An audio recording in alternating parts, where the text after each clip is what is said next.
Check 1, 2. We have audio. Jason? Yeah, it's.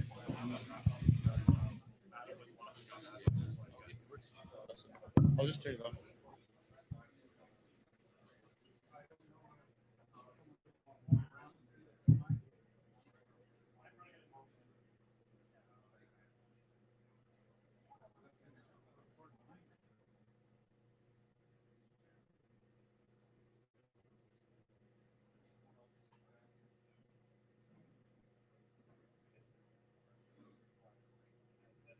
Gazed upon the lights that grace the sky, we have always felt their call, a call we can't deny.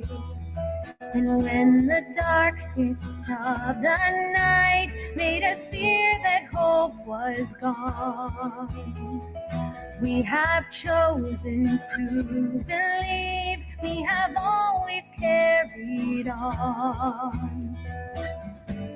And it'll take everything we are to build a portal to the stars. 'Cause we are all stardust, and we are all stars, and we are adventurers, and we will travel far. So the future's in our hands, we can see tomorrow now. 'Cause we are here to launch the north, we can reach the sky somehow. And it'll take everything we are, everything we are, to build a portal to the stars. 'Cause we are all stardust, and we are all stars, and we are adventurers, and we will travel far. And we're never afraid of the night, 'cause we always soar toward the light. 'Cause we are all stardust, and we are all stars, and we are adventurers, and we will travel far.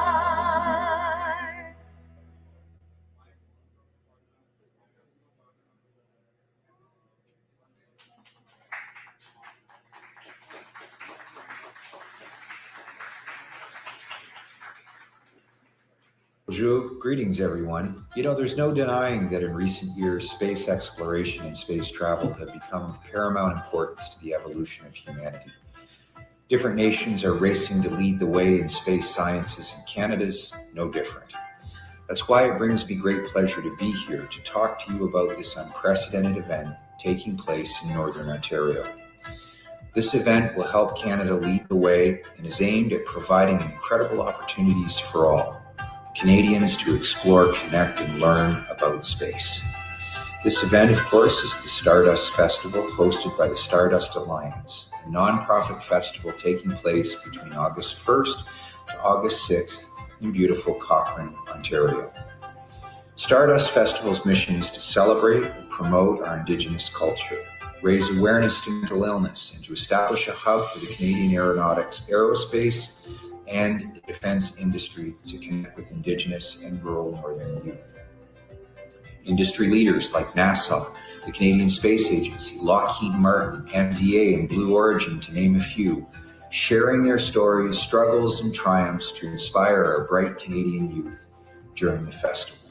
There's also a strong Indigenous community representation, including my friend, Grand Chief Derek Fox. Their storytelling will provide a glimpse of the obstacles, challenges, and opportunities available and undertaken by Indigenous communities towards a path of reconciliation. The Ontario government is very supportive of the development of the Stardust Space Centre in Northern Ontario, dedicated to training astronauts for space travel, inspiring youth to pursue careers in the sciences, and attracting more tech companies to the region. That's why we're very proud and excited for Launch Canada's inaugural student rocketry competition that will foster the development and demonstration of Canadian talent and pave the way for the Stardust Gateway. The festival is a moment towards Canadian leadership in the space sector and in social responsibility towards our youth and Indigenous communities. A movement that I and the Ontario government are honored and proud to support and nurture. I view this event as the true Canadian message of hope for a future that is unequivocally inclusive of all communities, not just on Earth, but also in space. A message to the world that Canadian values are built on resilience and togetherness. So I'm here to extend and encourage all to come visit the festival, stand by our Indigenous and rural youth to support and showcase that we Canadians all walk this path together. Let's empower the future together. Thank you, Miigwech.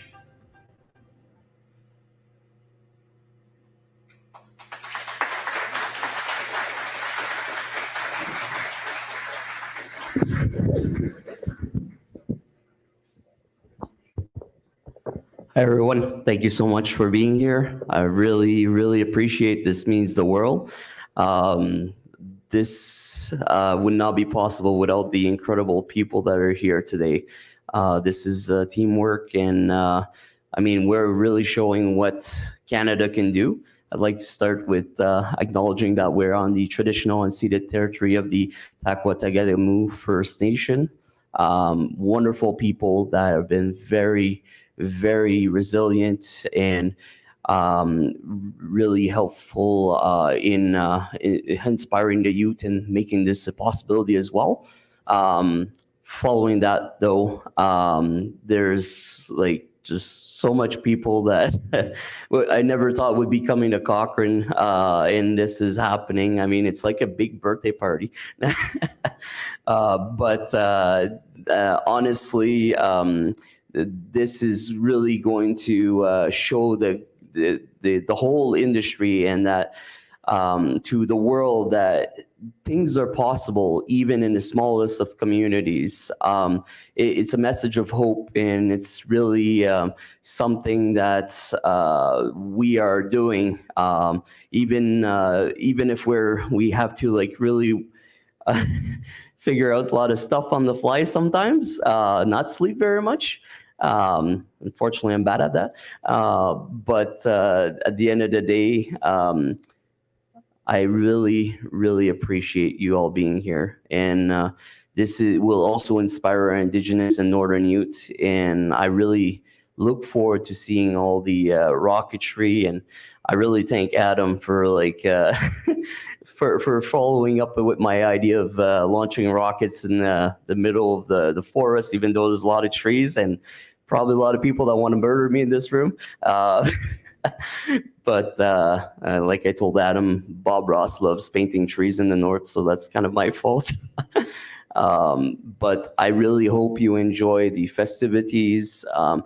While you're in the launch site afterwards, please do not hesitate to come see all of our wonderful panelists from in-person to virtual. There's over 110 speakers from the industry that will be talking all week. There's lots of STEM activities for the kids. And we couldn't do this again without you all. Thank you so much. Merci beaucoup. Miigwech.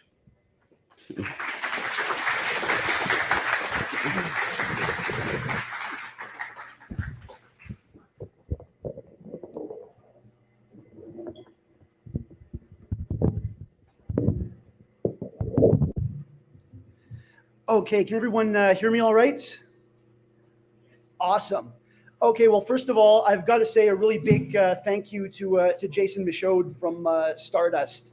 I mean, it was really his drive that made it possible for us to be here, as he says, getting ready to launch rockets in a clearing in the forest outside of Cochrane in Northern Ontario. So can I get a really big round of applause for Jason?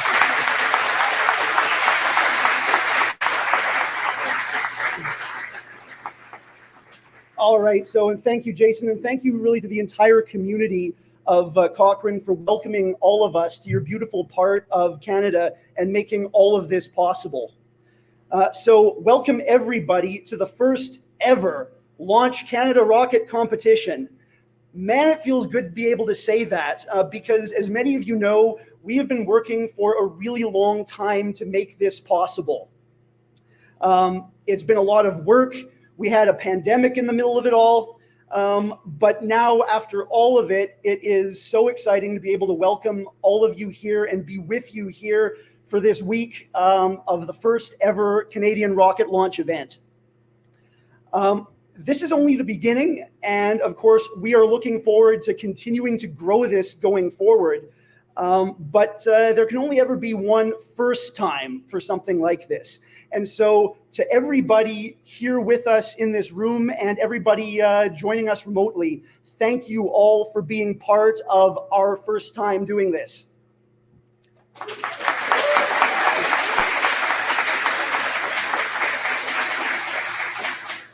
But before I go any further, I really have to acknowledge the incredible team of Launch Canada volunteers who have helped to make all of this possible.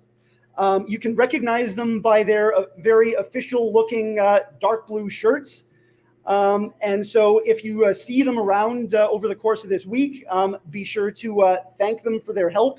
And always feel free to come to any of us if you've got any questions or concerns going forward. This really wouldn't be possible without all of the volunteers. It takes an enormous amount of work to make all of this happen. I would especially like to thank our Launch Canada leads, and you can recognize them by their dark blue polo shirts, kind of like this one. They, in many cases, will be front and center this week. Some of them will be working more behind the scenes, but all of their contributions were absolutely necessary to bring us to this point. So big round of applause for the volunteers.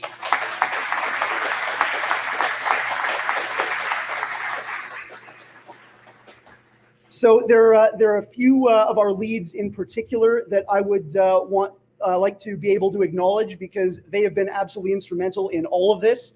So first and foremost, safety is critical in everything we do. And so I want to recognize our incredibly experienced range safety officer, Shane Wetherill. Shane?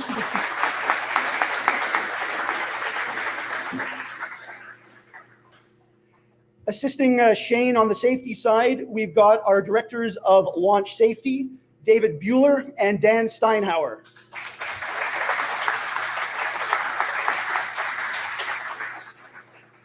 Leading the planning and direction of launch operations, we've got Dave Lefrancois and Chris Hobbs.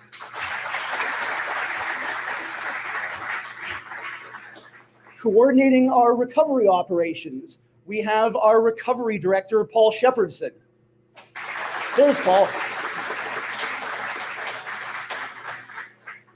And managing communications and data recovery, we have Paul Cote.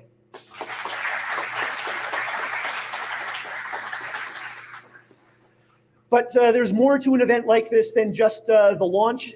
There's a lot of moving pieces here. And so I'd like to recognize some of our directors supporting that aspect as well.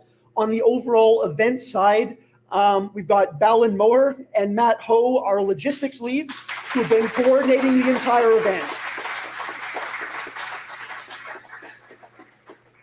We have Karina Sapelnikova and Robert Bernard, our directors of competition rules and judging, who are the ones who turn rocket engineering into a rocket competition.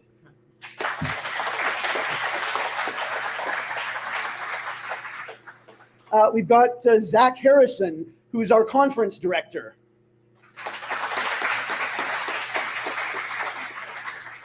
I'd like to recognize Cyril Manny, our MC for the day, and Madalena Patron, who are coordinating our volunteer team.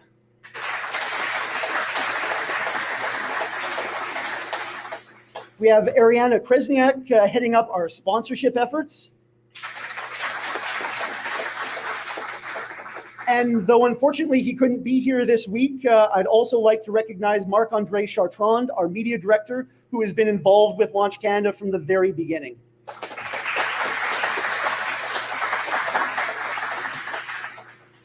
So I also have to recognize Jordan Burley from the York University Rocket.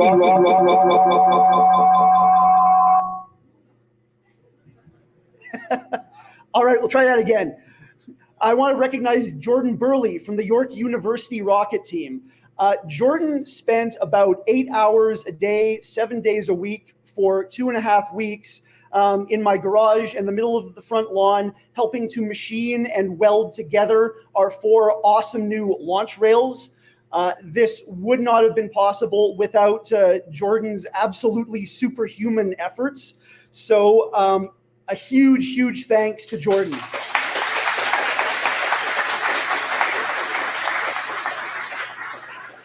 There's Jordan. Jordan, if you could come up here for just 1 second, I've got a little something for you as well, courtesy of Paul Shepherdson. I know you've been heavily involved with York's team, but I understand you haven't actually launched anything bigger than model rockets in the past. So let's see if we can change that. Perfect. Thanks, man. Thank you.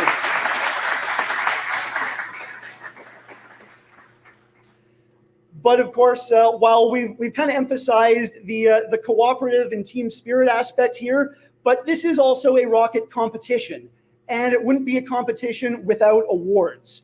And we've got a few of them that you can see here that I'd like to introduce to you with the help of Karina here. So for our basic challenge, we have a set of lovely trophies for first, second, and third place. We also have a very special grand prize courtesy of our friends at Cesaroni Technologies, a special edition Launch Canada Pro 98 motor case. For the Technology Development Challenge, we have another 3 trophies.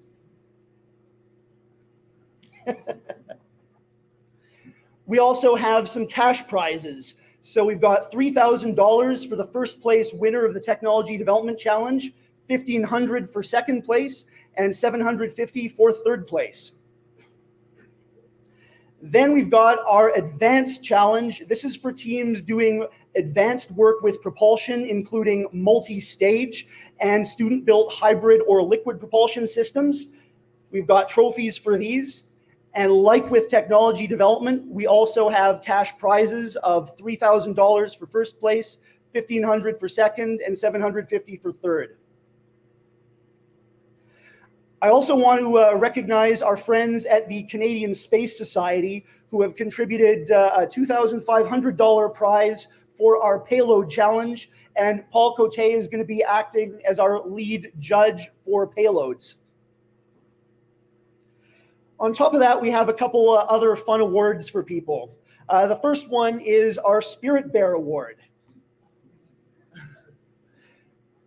So the Spirit Bear is going to go to the team that shows the most team spirit, sportsmanship, and always displays a positive, supportive, can-do attitude throughout the course of the event. But of course, rockets don't always work the way you want them to, and anticipating that, we've got a couple other special awards as well. For the best catastrophic failure, we have the Death Star Award.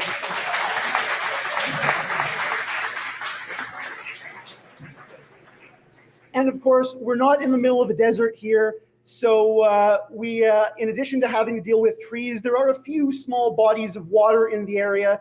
So it is entirely possible that we might have a couple splashdowns. These are the Splashdown Awards. But there's one more very special award that I'm really pleased to announce. And this is going to be the grand prize trophy that will go to the overall winner of the competition each year. So Karina?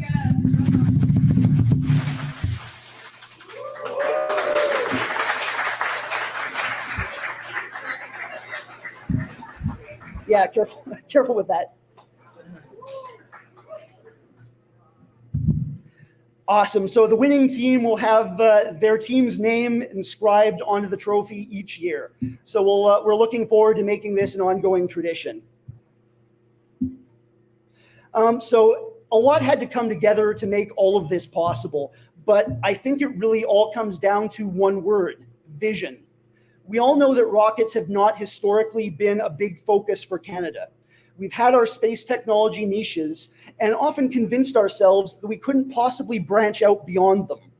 It takes vision to look beyond what's familiar and see a larger, bolder future where we don't just build spacecraft, we propel and launch them as well.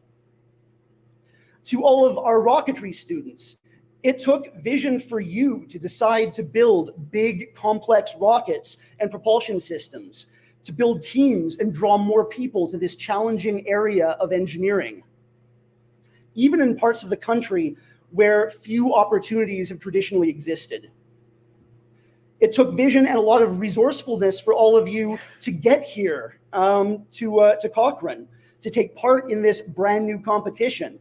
In some cases, right after having gone down to Spaceport America or coming from as far away as British Columbia. It took vision for Launch Canada's founding sponsors to imagine a Canadian rocket engineering competition and an organization that supports the student and Canadian experimental rocketry community. Heck, it definitely took a lot of vision for us to test fire a liquid rocket engine at a chicken plant in Welland, Ontario last year. And of course, it took vision for the town of Cochrane and our many sponsors to step up and make this entire event possible.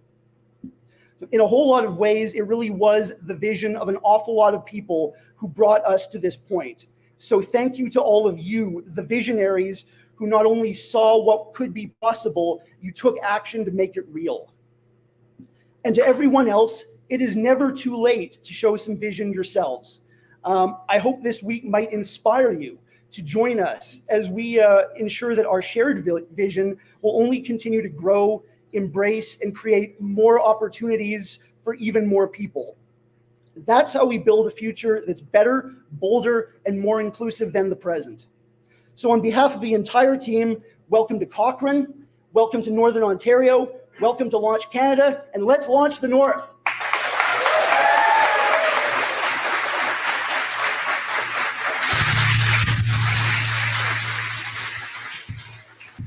Thank you, Adam. Oh, sorry, that's very loud. Thank you, Adam. I think I speak for everyone here. Oh, please stay on the stage.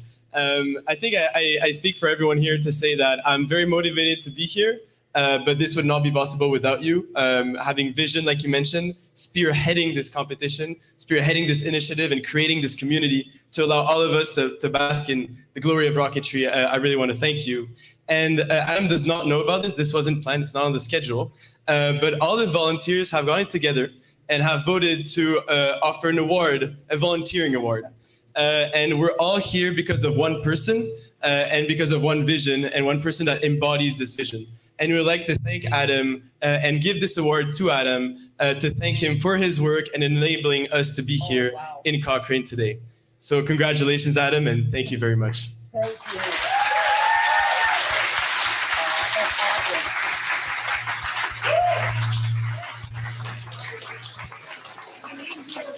Thanks so much, everybody.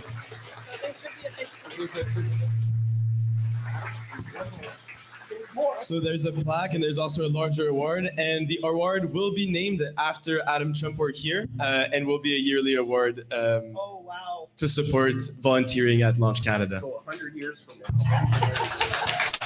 Thank you so much. Oh my goodness. That is beautiful.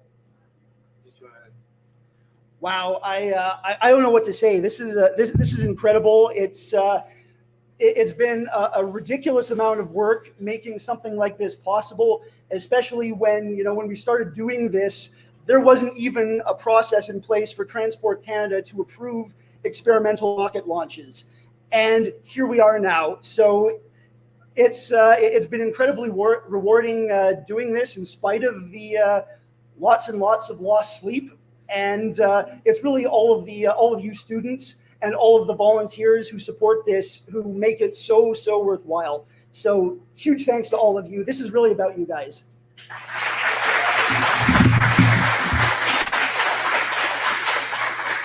Thank you, Adam.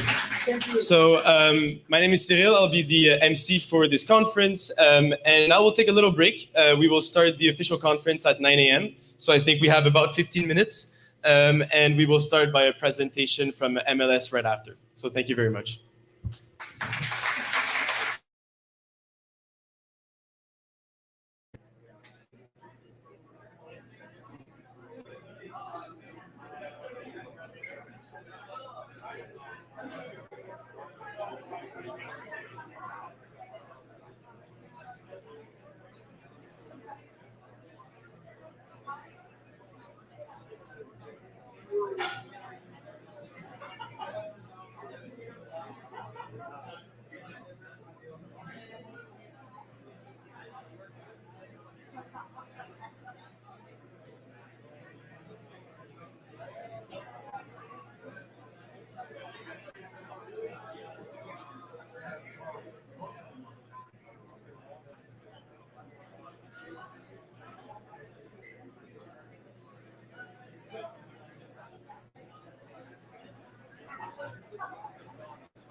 It is now my honor to present our first keynote speaker, and I'll start by a first little short introduction of this keynote speaker. Jaroslav Jarko Pustovi is the Director of Safety at the Maritime Launch Services with an extensive career in the space industry. He's a NASA-trained National Space Agency of Ukraine astronaut. Yaroslav served as a backup payload specialist on the STS-87 Space Shuttle Columbia mission. Yaroslav brings extensive private and public sector experience with involvement in governmental space programs, as well as in the commercial spaceflight industry. Thank you for joining us, Jarko.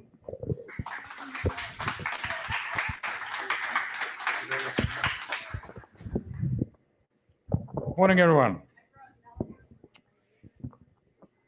Can I have the slides?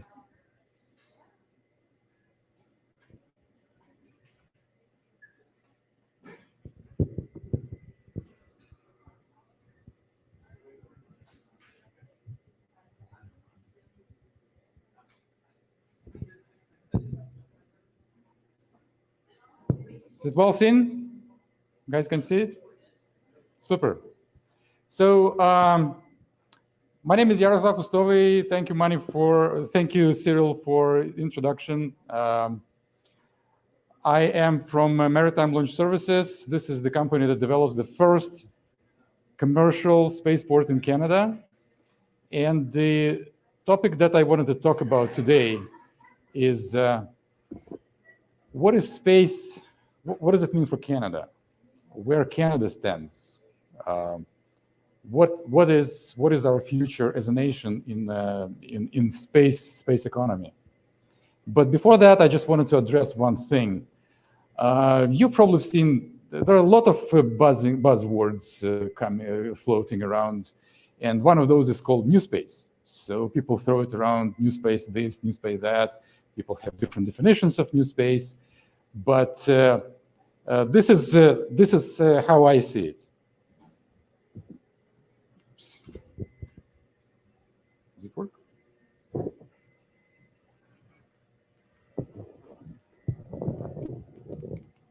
Just give me a second.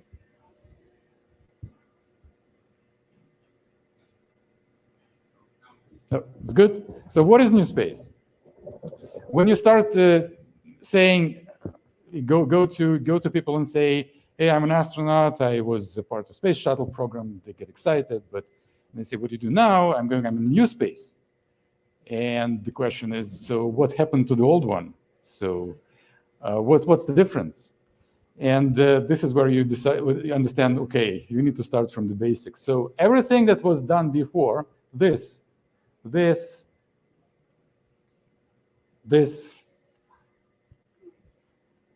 and this, sorry, just go.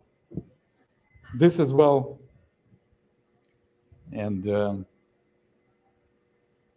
go forward, and even this. So it was all done as part of government space programs. So basically, was part of Cold War. It was part of giant competition during Cold War, where the two powers, Soviet Union and the United States, and their allies were competing in everything, from weapons race to hockey to ballet and other things. And space wasn't just an exception. Space was part of what we do. If I move to this side. So basically, if you take a look at the known engineering formula, cheaper, faster, better, you have always picked two. It's either your system either cheaper or faster, but its performance is not so good. It's cheaper and better, but it takes time. It could be better and faster, but the cost will be punished. So in old space, the solution was this, because you need to. It's a race for survival. You need your stuff right now, and you need it the best. And this is why they say that, like in Independence Day, do you think why they charge $12,000 for the hammer? So this is why space was always expensive, and that was the general perception. The space is expensive and can be done only by the big government. But you know what happened? Happened this: the Cold War ended. The Cold War ended, and the question was, new space. Why don't we adopt a free market model? It did work for, technology. It did work for cars. It did work for soft drinks. It worked for cell phones, and it's got to work for space. So new space is not a spacecraft. I want you to understand this. It's not a Spaceship One. It's not Falcon 9 rocket. It's not Blue Origin New Shepard. New space is a business model. In new space, entrepreneurial approach is everything. What do? You go ahead and you see what's the demand. You think, what is your solution? You go ahead and impress your potential investors, and you create the system, and then you try to sell the service. So this is how it worked in the economy, and it's got to work in space as well. So you see, these guys did the same as those, and even those trying to.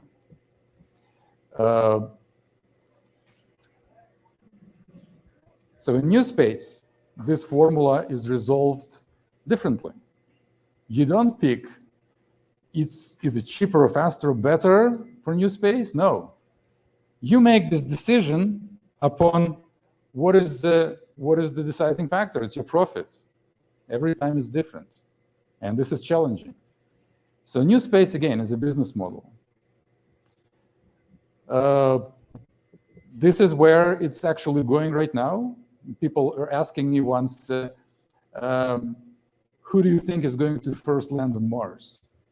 So I definitely don't know which nation, but I truly believe that the people who will land on Mars will be using commercial vehicle, because new space is our future. So what does it mean exactly for Canada, right? So we did our share of efforts in aerospace. We built that. When that was closed, that's Arrow. When the Diefenbaker government closed it in the 60s, lots of engineers went down south, and they participated in the United States American moon program. So we did launch, as a nation, we did launch we are the fourth nation to launch a satellite in space. We're actually the third nation to develop a satellite in space, and fourth to launch. So Canada was in the beginning of all this thing.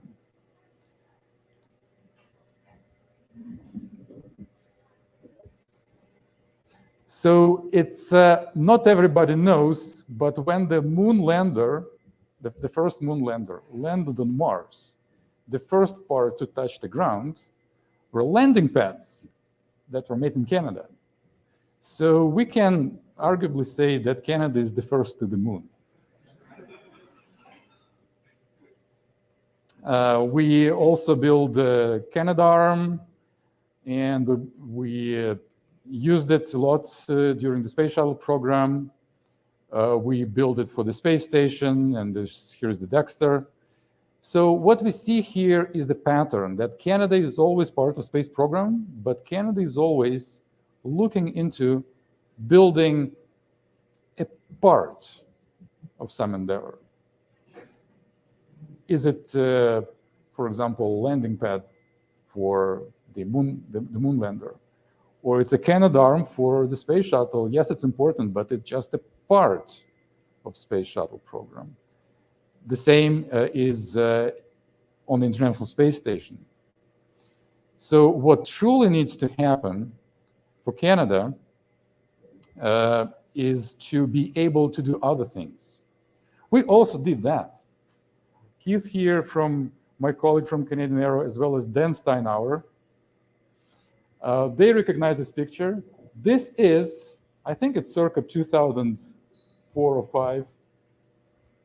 This is, ladies and gentlemen, the largest liquid propellant engine ever built and tested in Canada.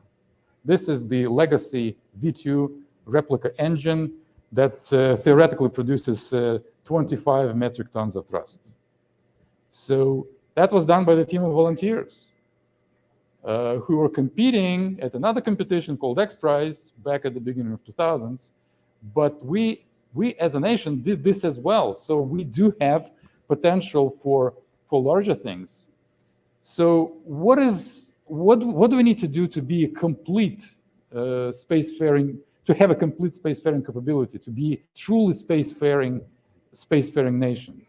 Well, you need to have a spacecraft, because this is what it is about.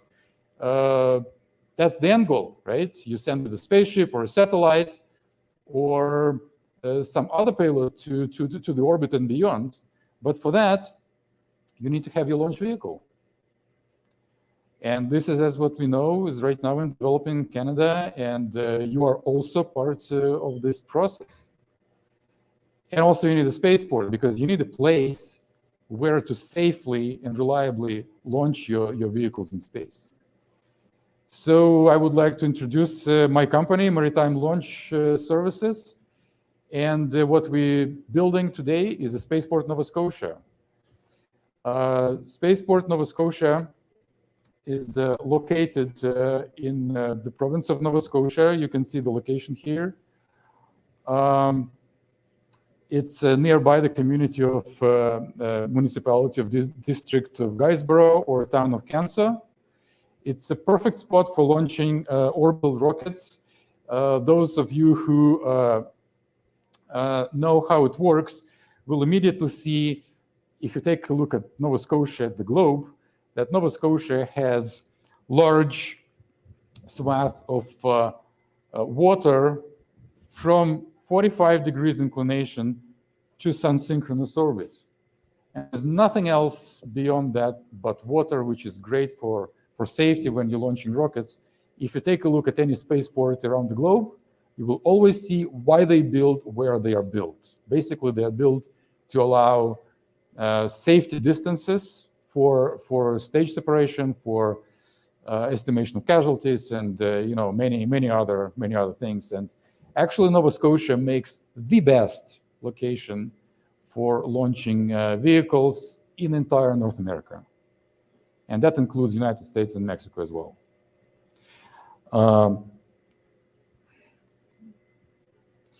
So Spaceport has, it's actually basically three components. We have Launch Control Center, horizontal integration facility, and the launch pad itself.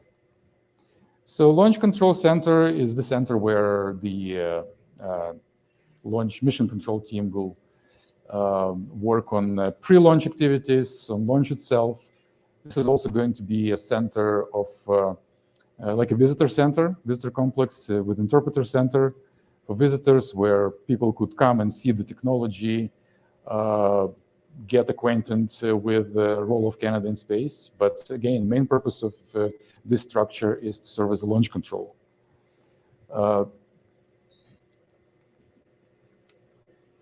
The second major portion of Spaceport is a horizontal integration facility.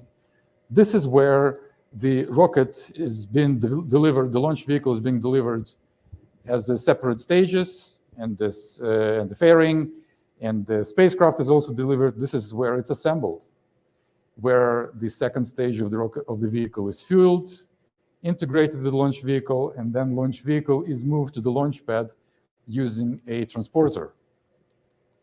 And finally, it's a launch control center. It's a launch pad itself, where the vehicle is brought, put to the vertical position, and launched into space. Maritime Launch develops the spaceport in partnership with Ukrainian companies. If you know the brand Yuzhnoye and Yuzhmash, they are in business for 65 for Yuzhnoye and 70 years for Yuzhmash. They have done about, my count is right, including the latest Vega C launch on the 13th of July, about 878 successful launches. So these guys know how to build rockets, they know how to test them, and they know how to control and fly them. So the primary offering from Ukrainian companies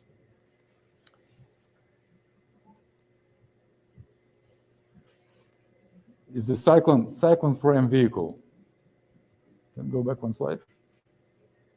Back one slide. Yeah, that's it. So it's a medium-class launch vehicle, and it has 2 stages. The size of the vehicle is about 40 meters high and 4 meters wide. It has up to 5 restarts on the second stage engine, which is important if you want to deliver to multiple orbits. It has up to 5 metric tons capability to low Earth orbit. And it definitely has proven flight heritage. We hope to be able to launch it in 2024. Again, that's how the vehicle looks. The vehicle is, it's actually not probably great picture, but it's a heritage. The Cyclone frame is a heritage of multiple vehicles. So the first stage of the vehicle comes from Antares. First stage, actually it's at the same stage, it's made by the same people. And it has the heritage of the Zenit rocket that you probably know from the Sea Launch project. The second stage, it's a hypergolic stage. It comes from Cyclone 4 project that was aimed for Brazil. And in turn, it's a heritage of Cyclone 2 and 4 vehicles that are considered the most reliable vehicles ever built. Of 228 launches, they have about 7 failures, and most of them are top stage failures. Fairing comes from Cyclone 4, and the interesting part, because Ukraine was not using the first stage engines for Zenit vehicle, it was Russian, but right now the situation is different, and Ukraine rebuilds its capability full in-house.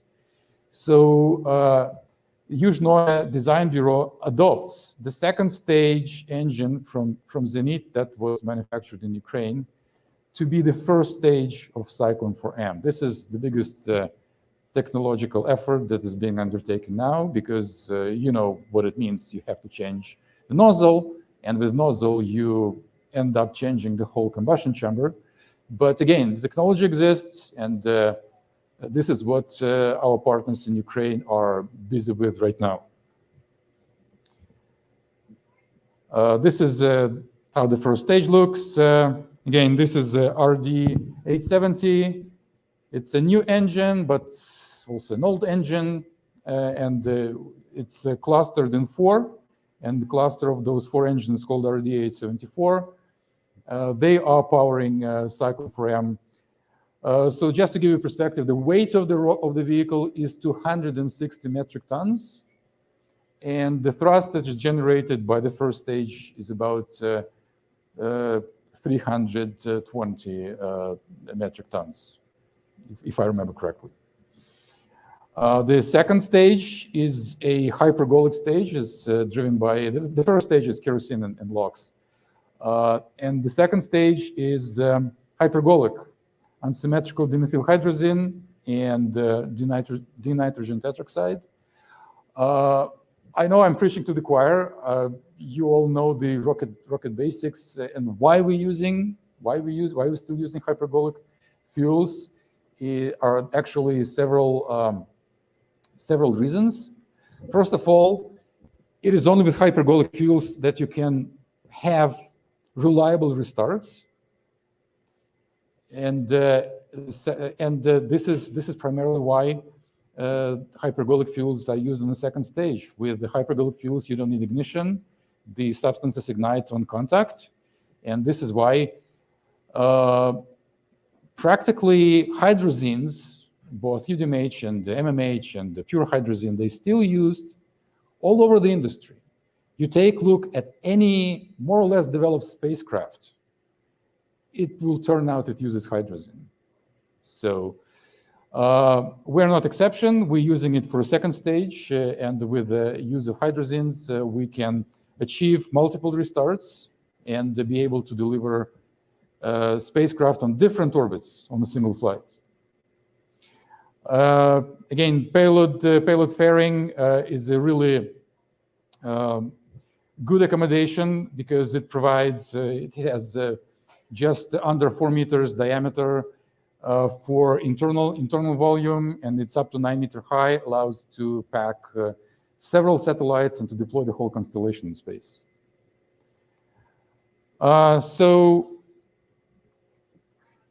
But where we are right now, you know, a friend of mine, Adam, once told me that the vehicle is ready for liftoff once the weight of the paperwork you have to file exceeds its liftoff weight.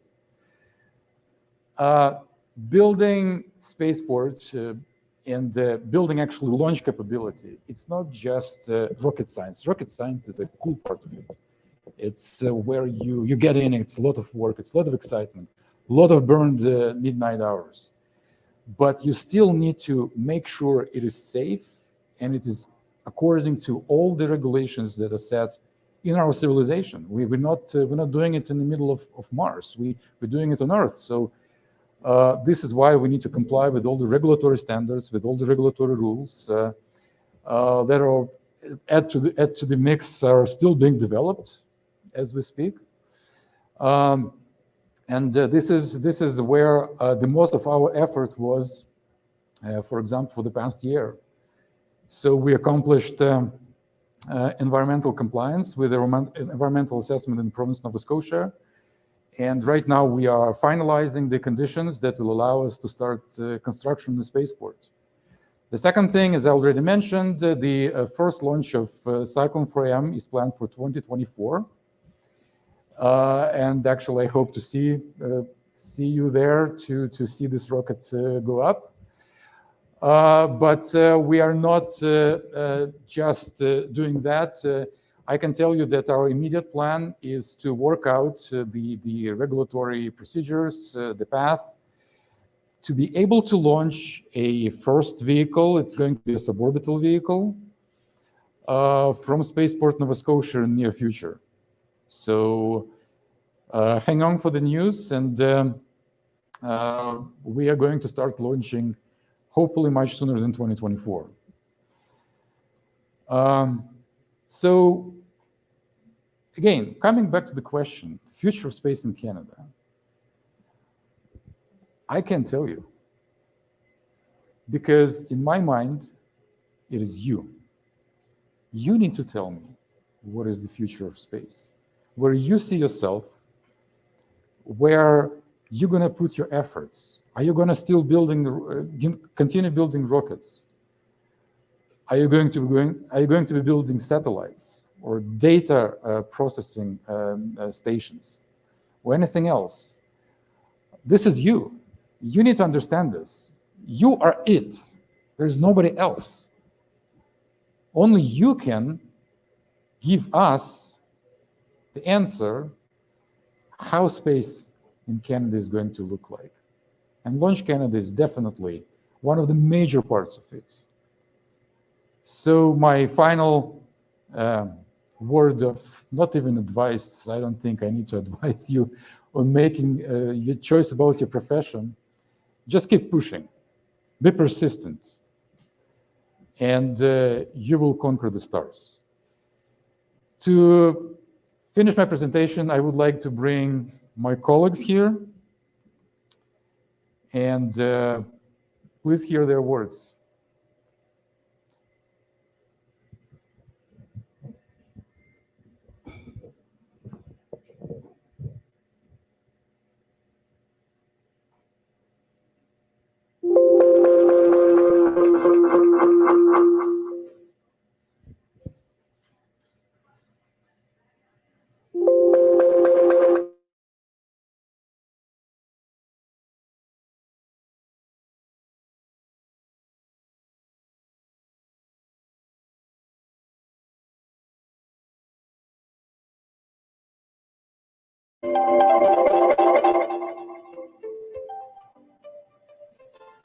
Greetings from heart of Europe, space capital of Ukraine.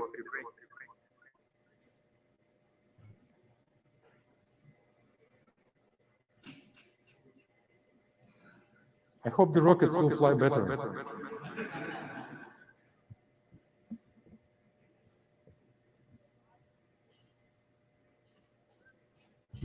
Thank you for hanging on. It's we have a live streaming going on at the same time, so handling the in-person presentation and live streaming requires a bit of technical reworking.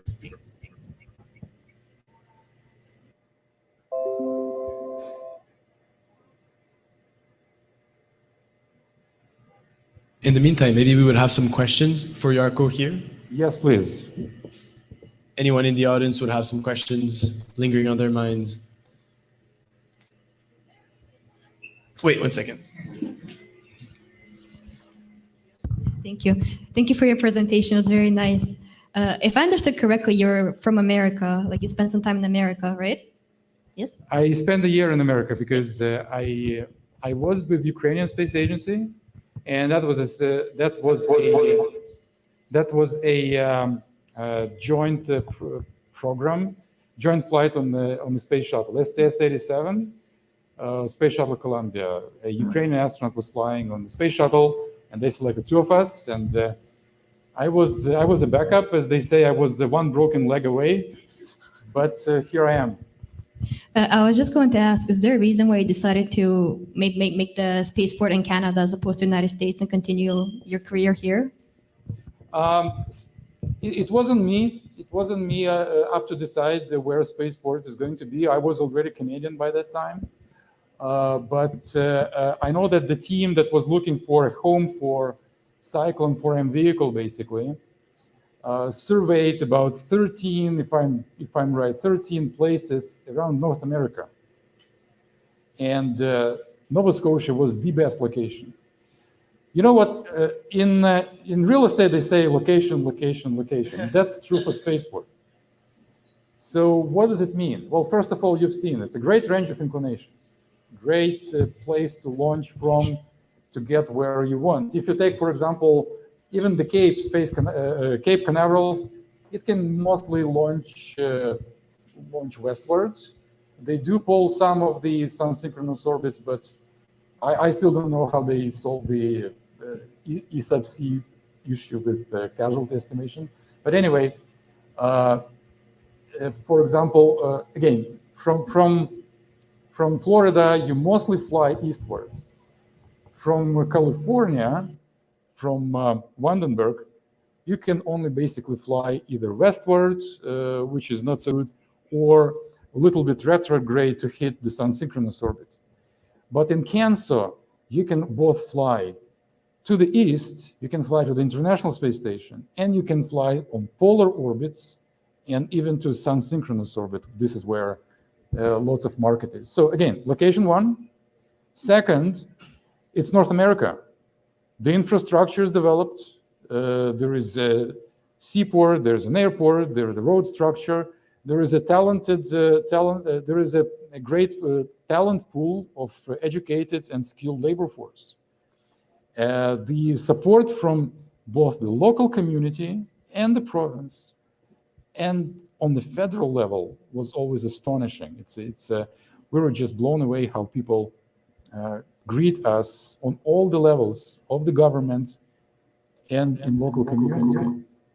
So the other thing is that proximity to the United States, where basically 50% of the satellite market is. When you combine all these factors together, the Spaceport Nova Scotia definitely makes the best location in North America. Thank you for your answer. I think, are we ready for a second attempt on the video? Yes. Yeah.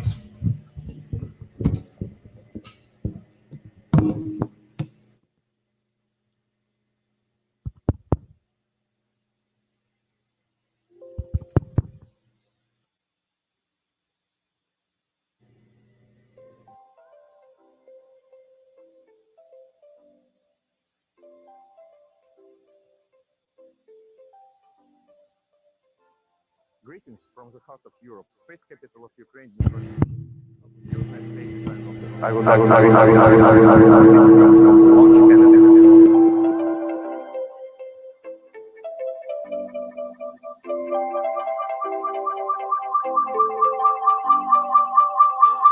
Greetings from the heart of Europe.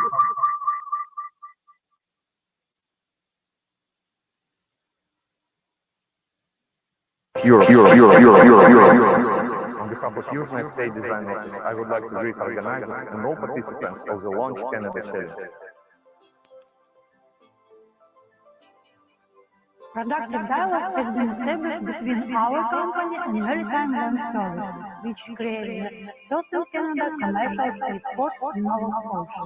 Therefore, we are pleased to address the participants of this event. Our company possesses a rich 65-year history and wide experience in space rocket technology development. United States Design Office stood at the origins of development of the most reliable launch.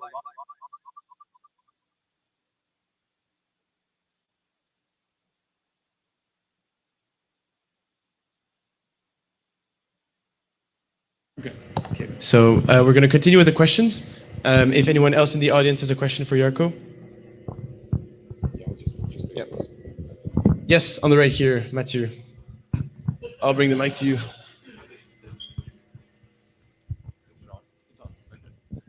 Like you mentioned, the Cyclone 4M already has a lot of flight heritage. Are there any plans to continue development both in Ukraine and in Canada to keep advancing the rockets?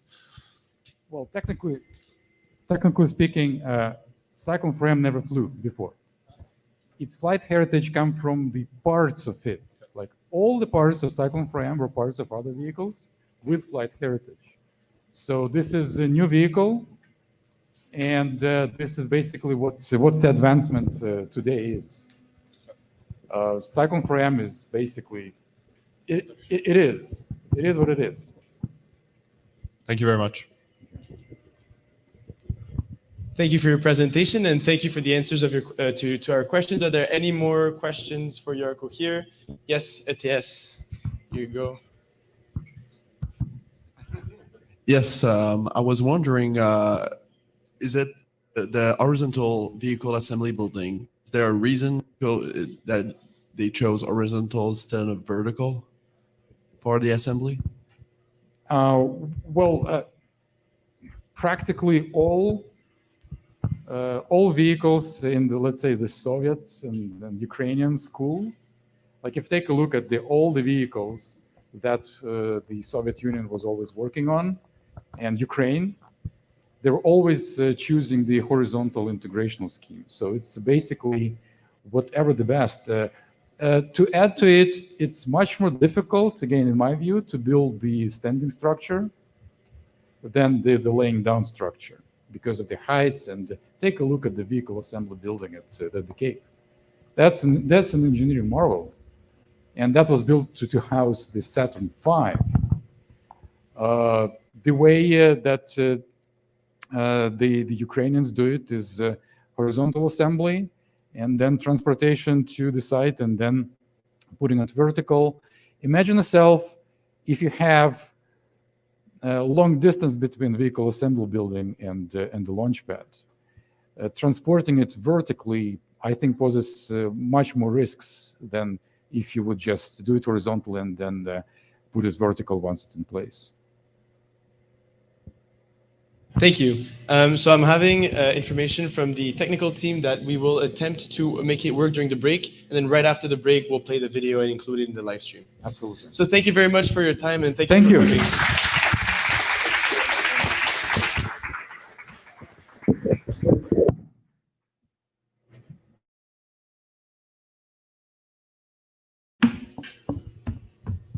For our next speaker, we are pleased to welcome Rocket Factory Augsburg, and more specifically, Kiran Chincholi, who will be joining us virtually. As a short introduction, Kiran Chincholi is originally from India and completed a Master's of Aerospace Engineering in Austria. And after working in aeronautics, he in vehicle interfaces at Rocket Factory Osberg. Today, here representing the German new space startup, New Space as mentioned by Jarko, which is developing a 100 kilonewton Kerolox stage combustion engine, of which the flight version has already performed tests close up to a minute. Welcome, Mr. Cianciulli, and thank you for joining us virtually.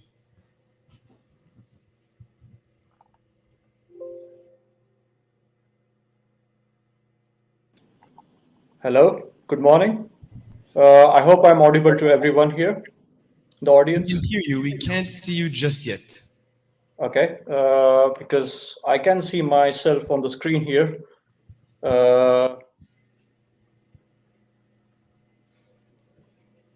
If you allow us just 1 minute. Sure. Thank you.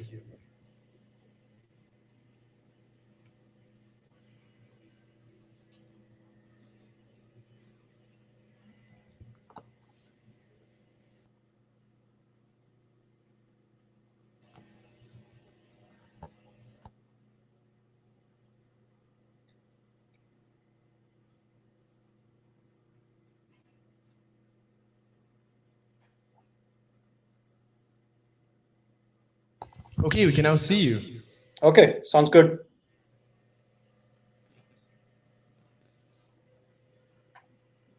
Although I can't see the screen. Okay, amazing. We there can we also go. see your slides. Okay, awesome. That's good. So hi, everyone. I hope everyone's doing good on this special occasion of Launch Canada event. Firstly, thanks to all the organizers and also to Karina, who is my colleague here.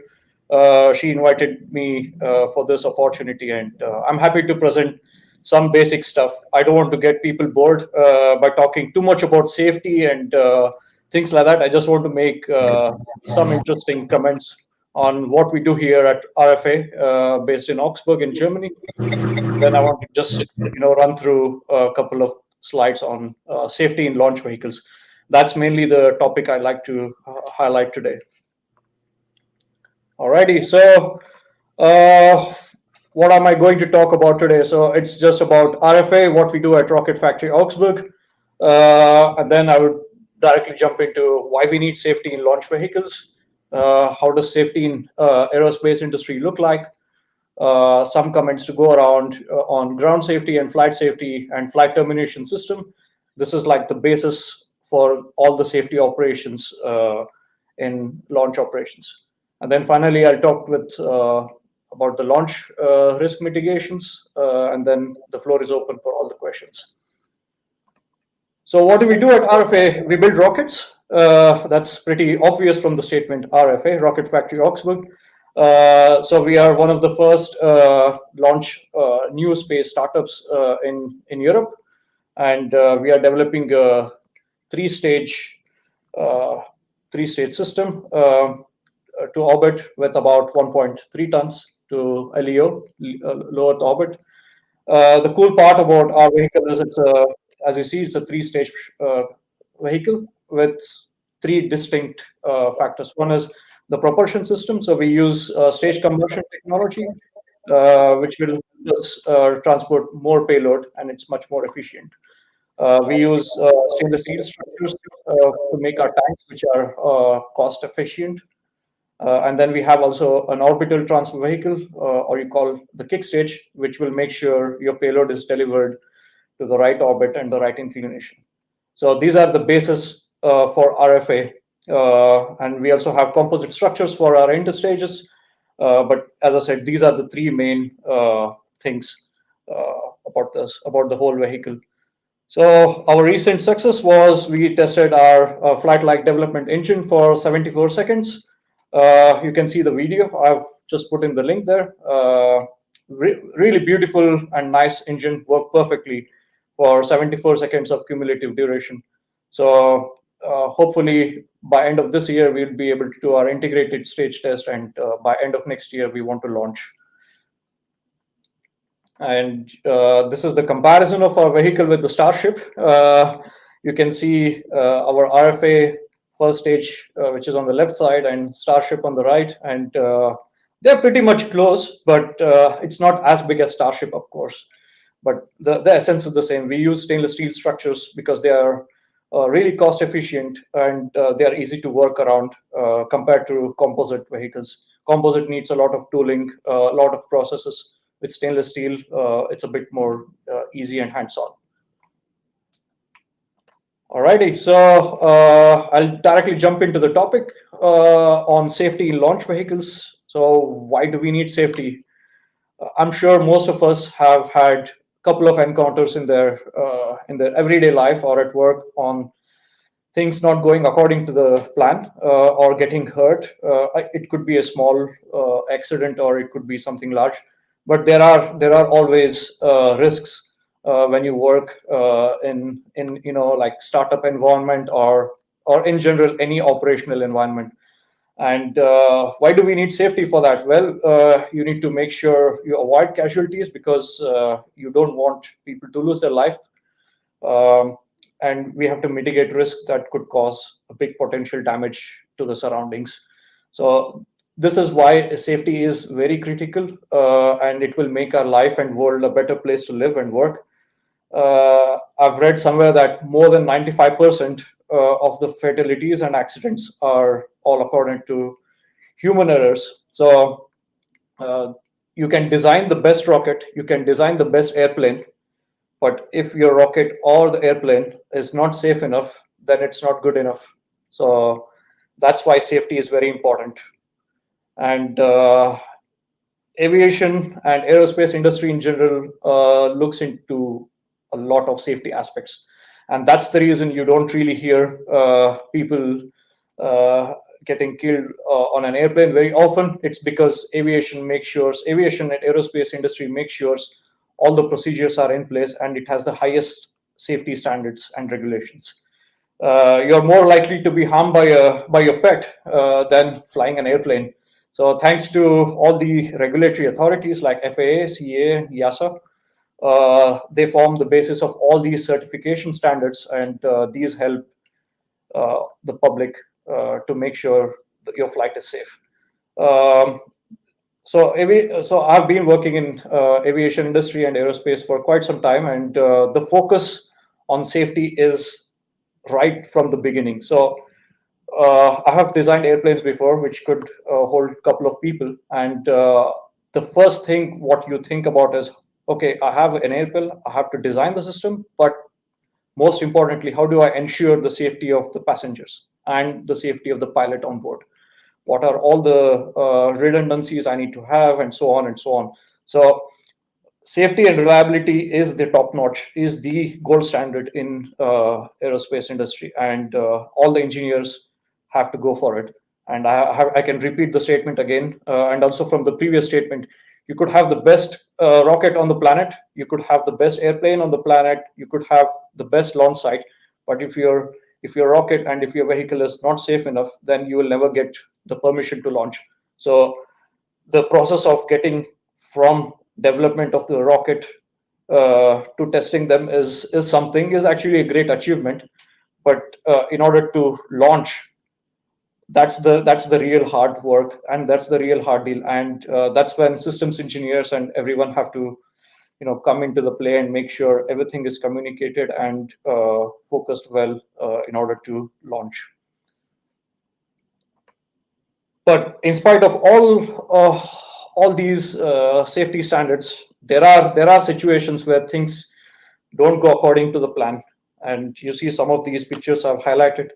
Some of these could be intentional, and some of these could be a really bad accident because of some miscommunication or some failure on board the vehicle. And as engineers, we have to make sure none of this happens. It could happen, but the probability of happening this should be really reduced.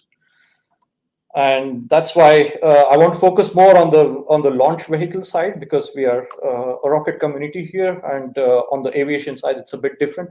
So how does launch safety work? It has two major elements. It has ground safety and flight safety. So ground safety is all the things which happen on the ground. It could be during operations, it could be during testing, it could be during integration, human factors, and so on. And flight safety is when you start the vehicle, when it lifts off, and when it goes on a course to the orbit. We have to make sure the whole vehicle is safe. And there could be a lot of instances why the flight may not work according to you wish. It could be loss of thrust. It could be explosion due to some leakages and so on. And the basis for all of this for now is the FAA Part 417. And this is, for me, the Bible of flight and launch safety. It gives you a complete overview on how launch operations should be managed. What does the FAA expect in terms of flight safety standards and also the ground safety standards, and how do you come to all these regulations in the end? So this is the basis for launch safety. So ground safety, as I said, it covers basically all the aspects which happen on the ground. On the right, you see the vehicle exploding on ground. So this is part of ground safety. So it could happen because of high pressure gases. It could happen due to explosives or propellants which is stored on the vehicle, cryogenic fluids, and so on.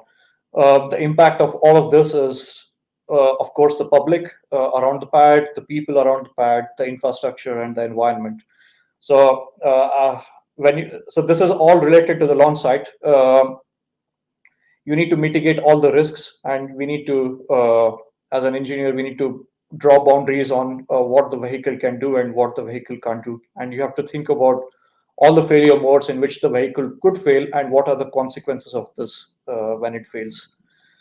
This is basically ground safety aspect when it comes to launch. I think this is also employed at least in Europe for suborbital rockets or student rockets. They make sure you have good ground safety.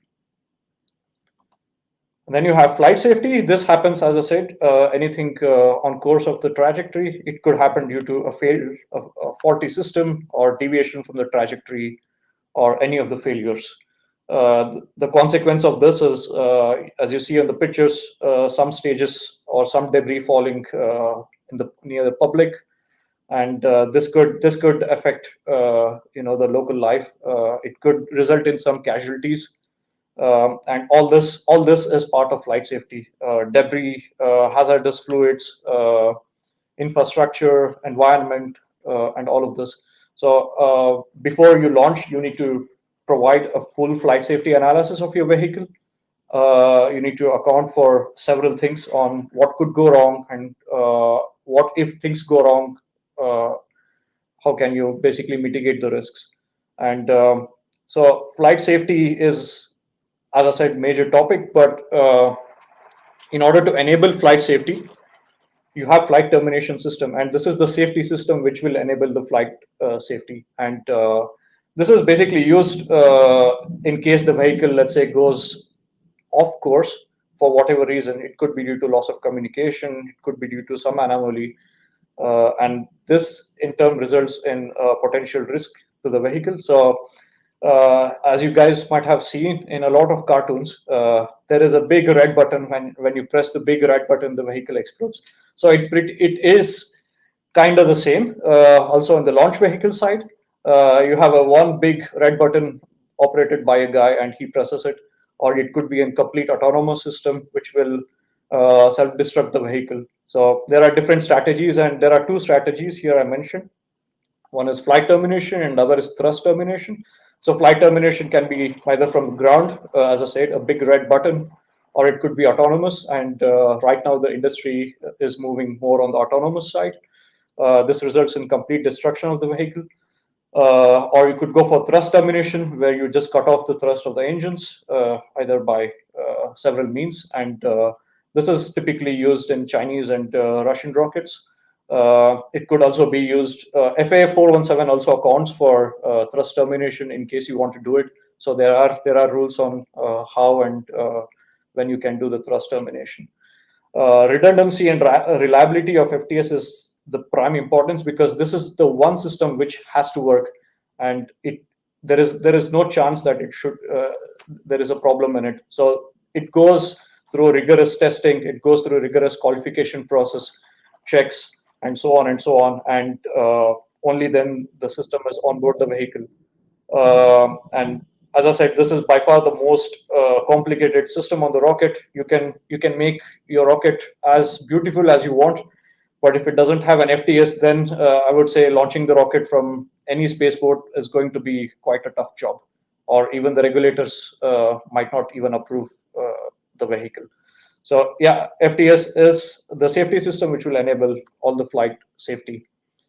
How do you mitigate all the risk? So as I said, ground safety is more on the launch side. So you define your safety and exclusion zones based on several aspects. So you calculate the TNT equivalent mass of the vehicle and determine the blast radius, and then based on that, you can come up with an area where people are not allowed, or what are the effects of the blast on the people around or the public around, and then do a complete risk assessment of the vehicle. So this is how and risk is mitigated on the ground safety side. Of course, there are a lot of other things like you could define a proper set of procedures for all the personnel working on the pad. You have everyday checks, and all these, only when all these checks are done, the operation commences. So this is ground safety side. Flight safety is a bit more broad concept, and it's a very complicated side. So you do a complete flight safety analysis of your launcher. So this includes having a complete catalog of your debris, failure modes, analysis of all the critical systems, and so on. And yeah, all this accounts for flight safety. And you also need a fully redundant and certified flight termination system, which will enable termination of the vehicle in case there are some anomalies. You also define a complete exclusion zone in the downrange, and you also have NOTAMs and NOTMARs, so that the airspace and the marine traffic is clear when you launch. So all this is majorly part of the launch site, and your launch site, the launch site you choose has to basically be safe enough for the public around, not just in the near vicinity, but also in the complete downrange. Because in case things don't go according to your plan, then there is no risk to the public around. So this is the major thing why launch site business is a big topic everywhere, and having the perfect ideal launch site will make sure everyone's life is safe. And on that note, I would like to end the presentation by saying famous words of Scott Manley: "Fly safe."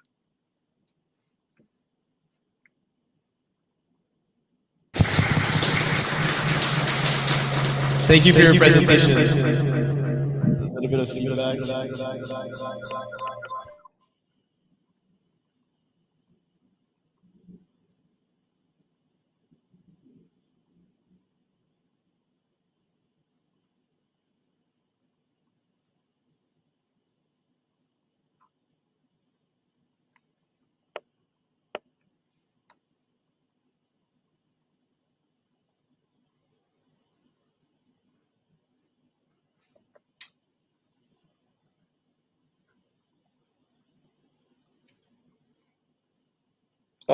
I don't think I'm hearing anything.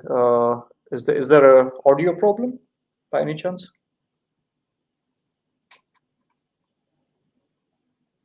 I still don't hear anything. There is a lot of echo. That's all I hear.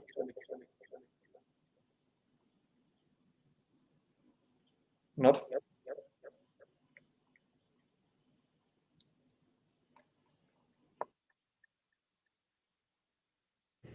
Thank you. Just bear with us 1 second, Kiran. Sure.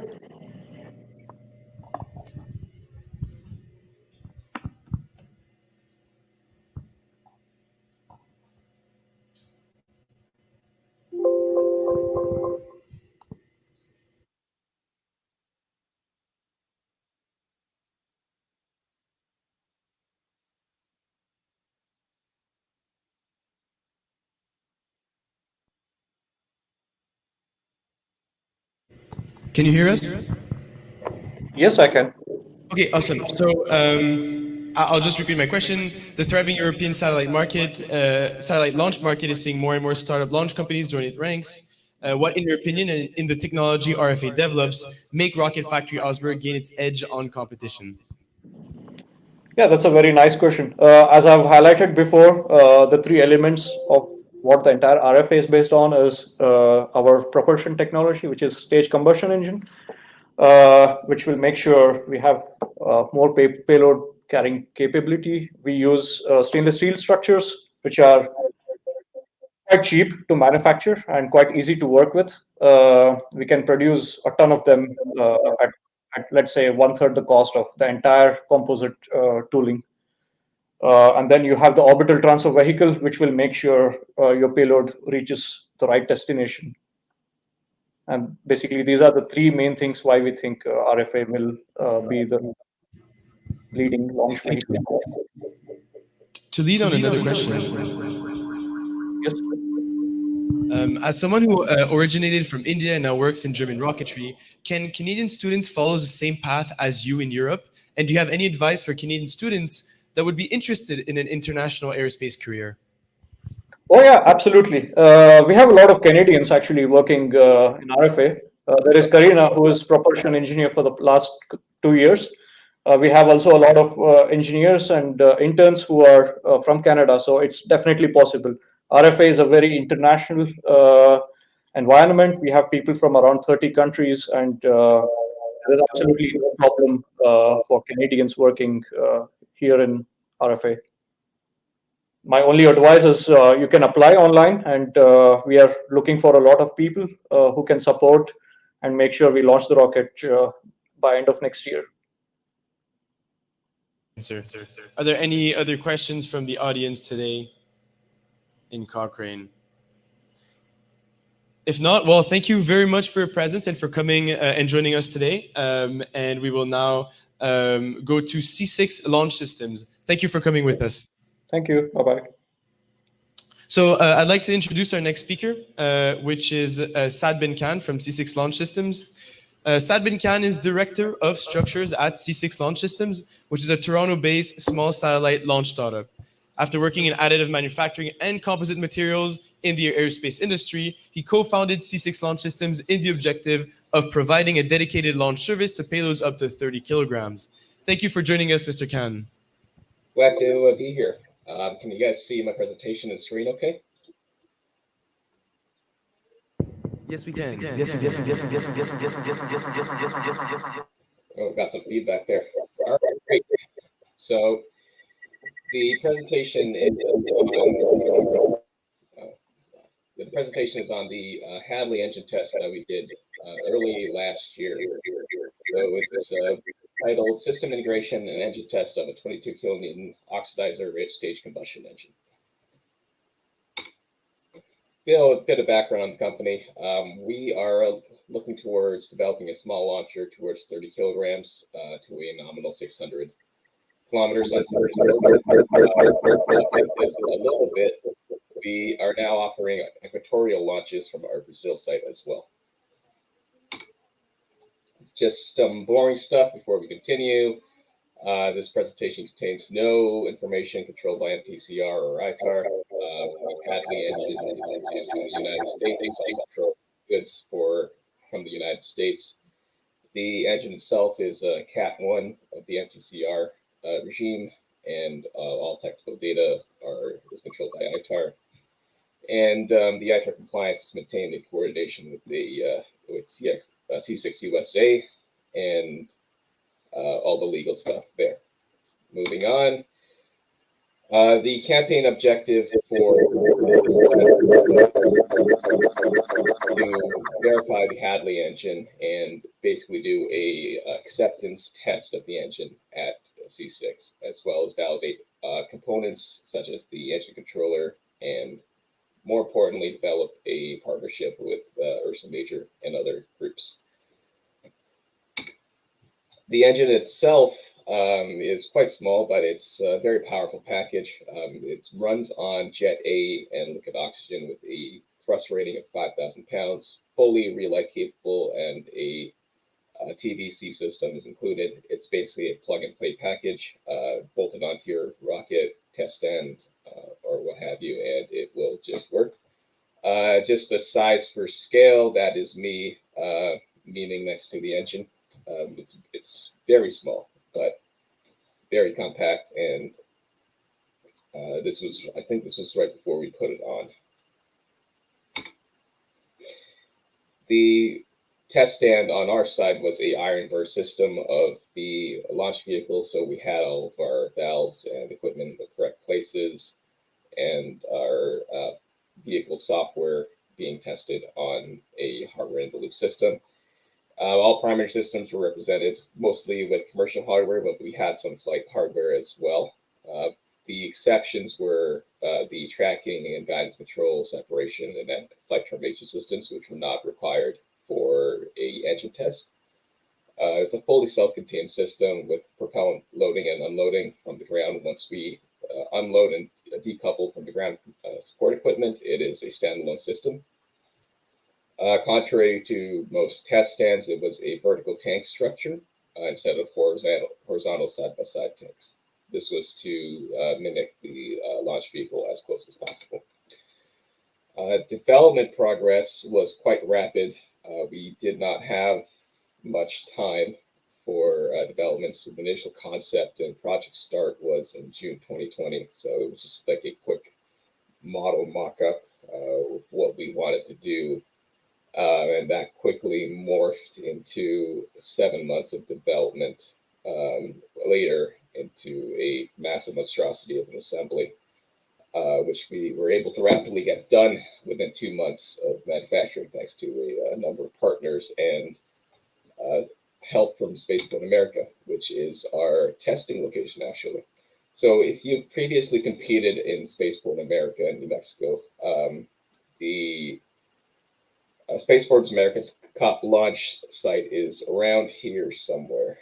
So we're a bit northeast of that, where I forget the company name, UP Aerospace does their propel mixing.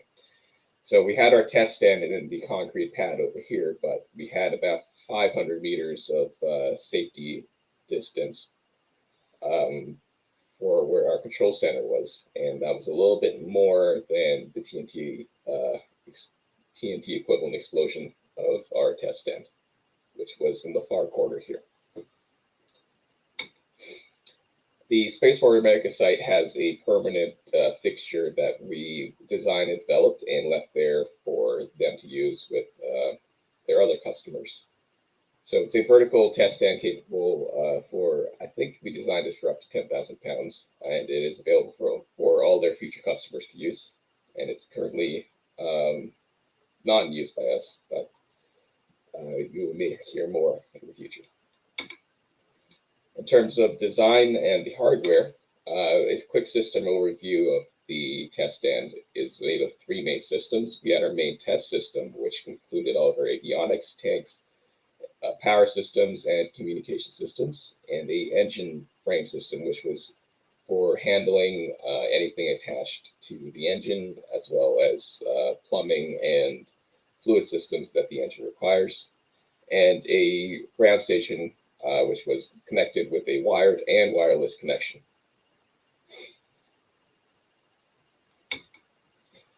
The avionics design consisted of a few main systems: the command and data handling system and the EPS, which were the 2 main systems. The EPS is interesting that we had a 120 volt connection for the generator as well as the battery backup. And our test frame communications used a phased array antenna for the wireless data with a Ethernet backup. The engine controller was actually inside the avionics enclosure for just integration reasons instead of on the engine frame as seen in this previous slide. But this was more for system breakdown. But in practice, it was inside the avionics enclosure, which was its own enclosed system and had breakouts for all connections to all the valves, sensors, and communications, as well as e-stop on there for the ground operator, which was me in this case. If there's anything that happened, you run up there and hit the e-stop. And our test frame communications had a wireless system, which was a direct result of the STDP. It was the Stardust project, which was a phased array antenna system. And we had a parabolic dish at the ground station for picking up our wireless communication, as well as a direct wired connection for backup with a few Ethernet switches. So it was all done with, I don't exactly remember, this was the avionics section, but it was all done with Ethernet switches and a few other electronic equipment. In the ground station, this is where I would sit to monitor the valves and their positioning. This is Scott Lindsay, who handled our fluid valve systems. He is our fluids engineer. Tayo Shonibari was our avionics engineer, who did all the RF and electronics systems.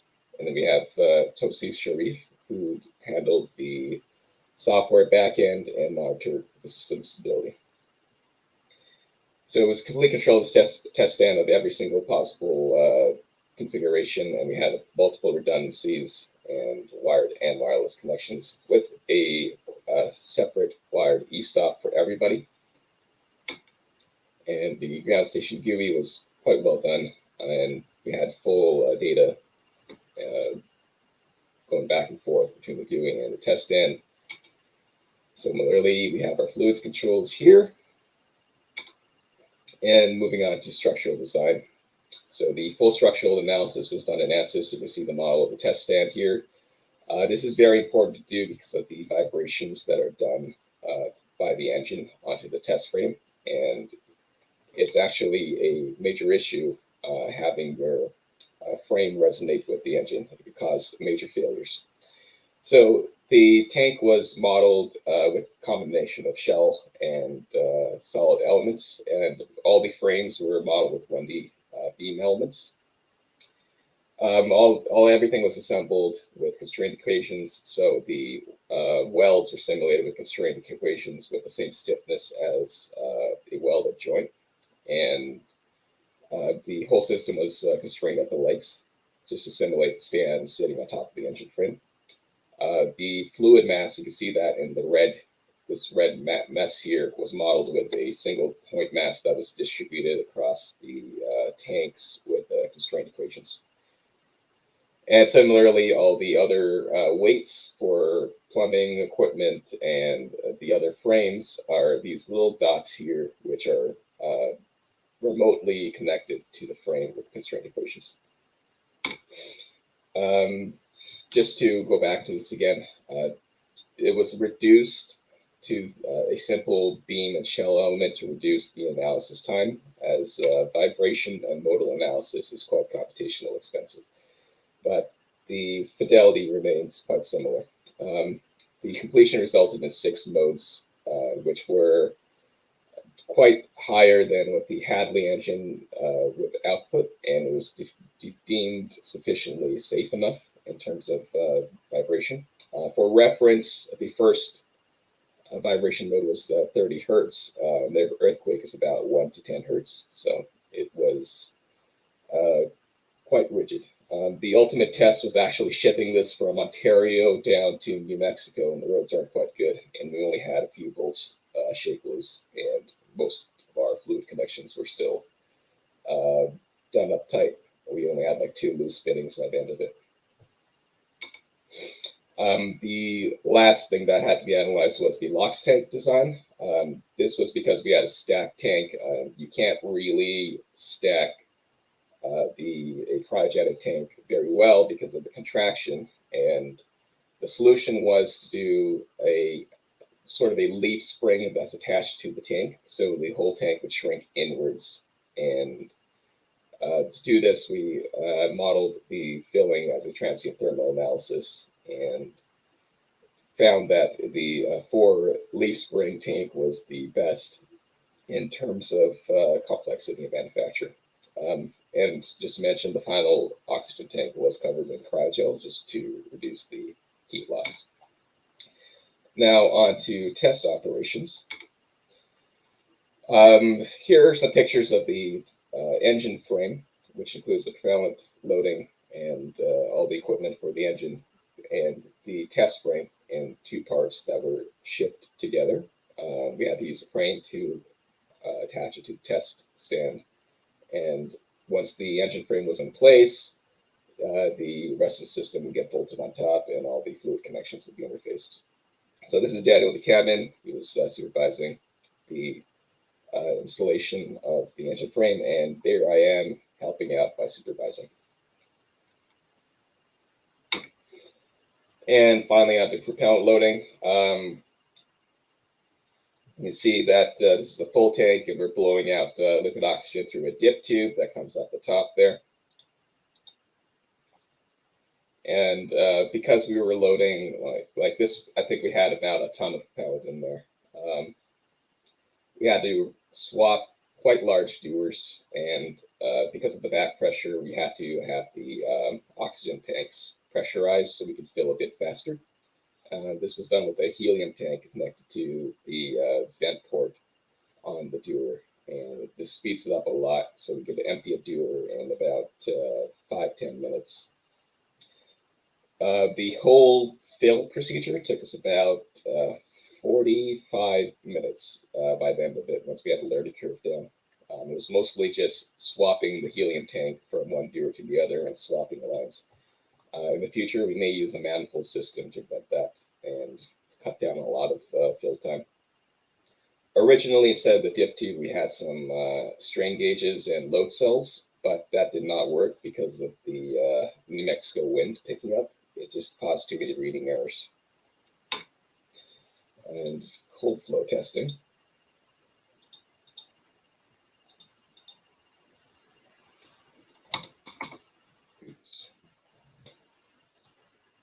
Do that again. So our cold flow was done with liquid argon and helium just for, liquid argon and nitrogen to match the thermal temperature of the liquid oxygen. And because it was actually cheaper to use liquid argon and nitrogen versus liquid nitrogen and helium. So that's the decision there.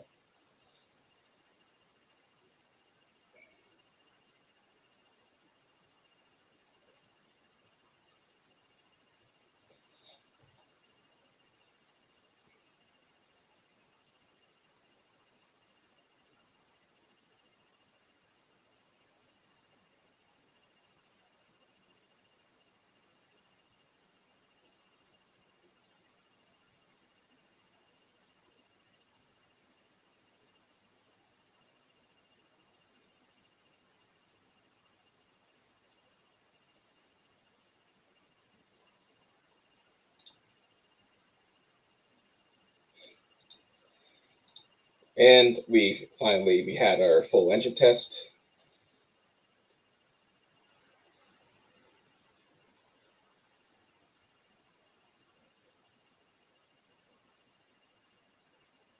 You can see the gimbaling there.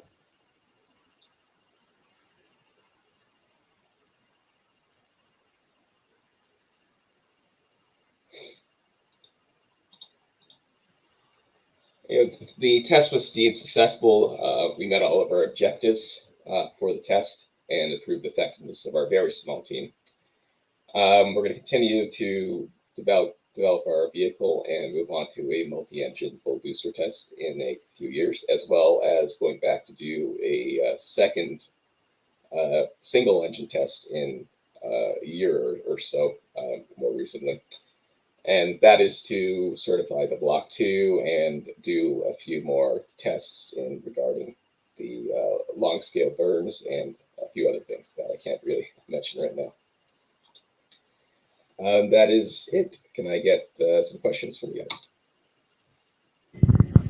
Thank you, Sadbin. Beautiful presentation, and that hot fire was beautiful. The gimbal was very nice, and the burn was very stable.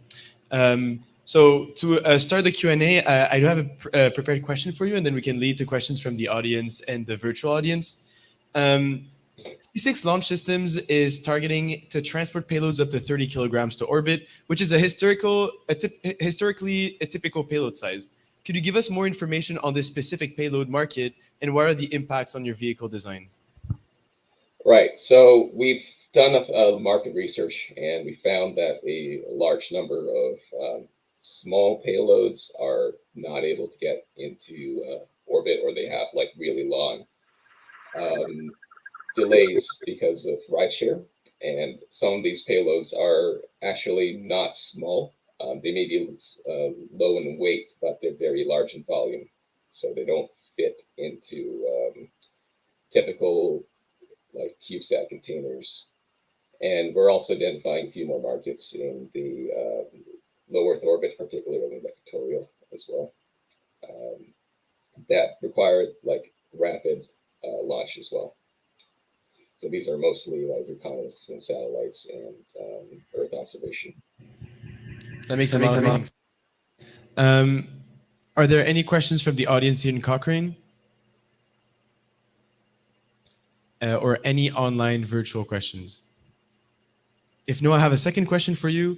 As an alumni of the Ryerson rocketry team and an industry leader, what skills or aptitudes should Canadian students design teams develop to grow successfully on the Canadian experimental rocketry scene?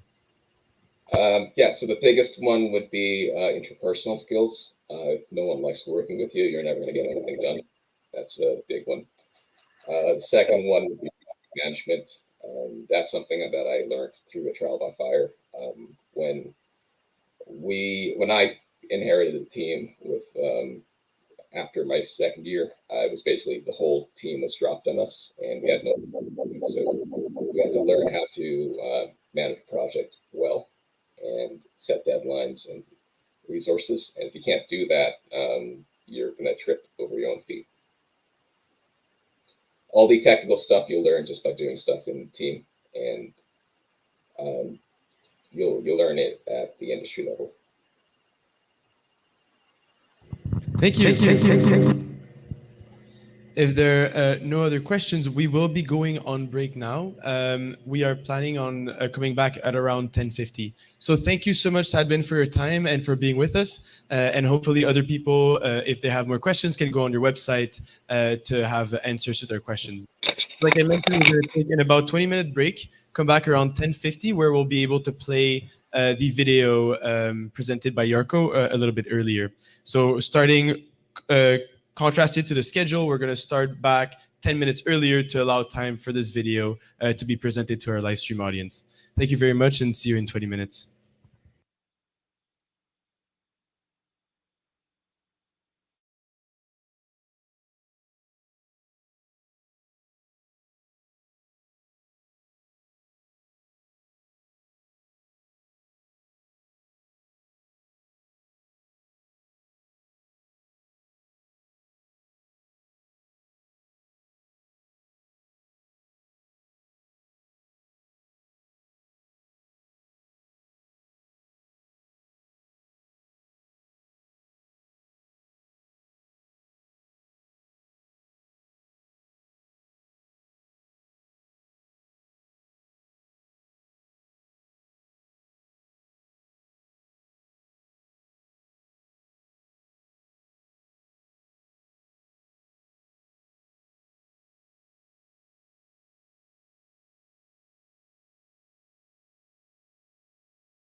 You say something, Oleg? Not yet. Can you hear me? Can you hear me? I can hear you. Can you hear me? Oh my god. You can hear me.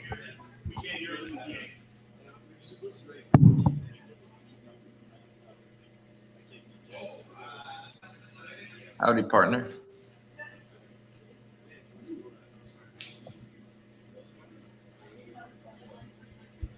Check. Can you say something, Oleg? Yeah, can you hear me?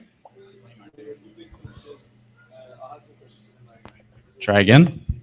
How about now? Can you hear me now?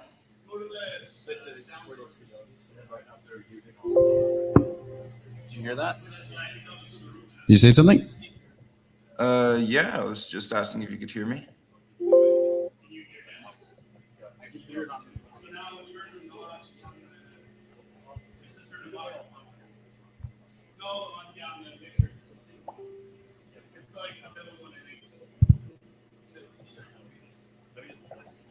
Say something again. There we go. Oh, it's working now? Yeah, we've got you here. Nice, nice. And no this feedback. This isn't being live streamed or anything, is it? Oh, it is. Yeah, Oh, we've nice. got you here. Thanks for texting with us. This isn't being live. Oh, nice. I'm on YouTube. That's great. That's fantastic. No, that's cool. How's things going over at the festival? We've got it going now. It's going okay. So we've That's got cool. you on Is mute that in now. is that in a hockey rink? It's a hockey rink downstairs, conference hall up here. Hell yeah. That's awesome. Doesn't get more Canadian than that. All right, cool. Go back to our scheduled programming here very shortly. Thank you, Oleg. No problem, no problem.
I'm going to be giving a presentation on the integrated strain gauges project that we integrated into our rocket, Xenia 1.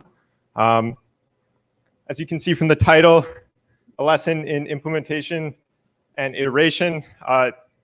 Things didn't really go super smoothly, but we learned a lot and we got a lot of great technology out of it that we'll be applying to future rockets.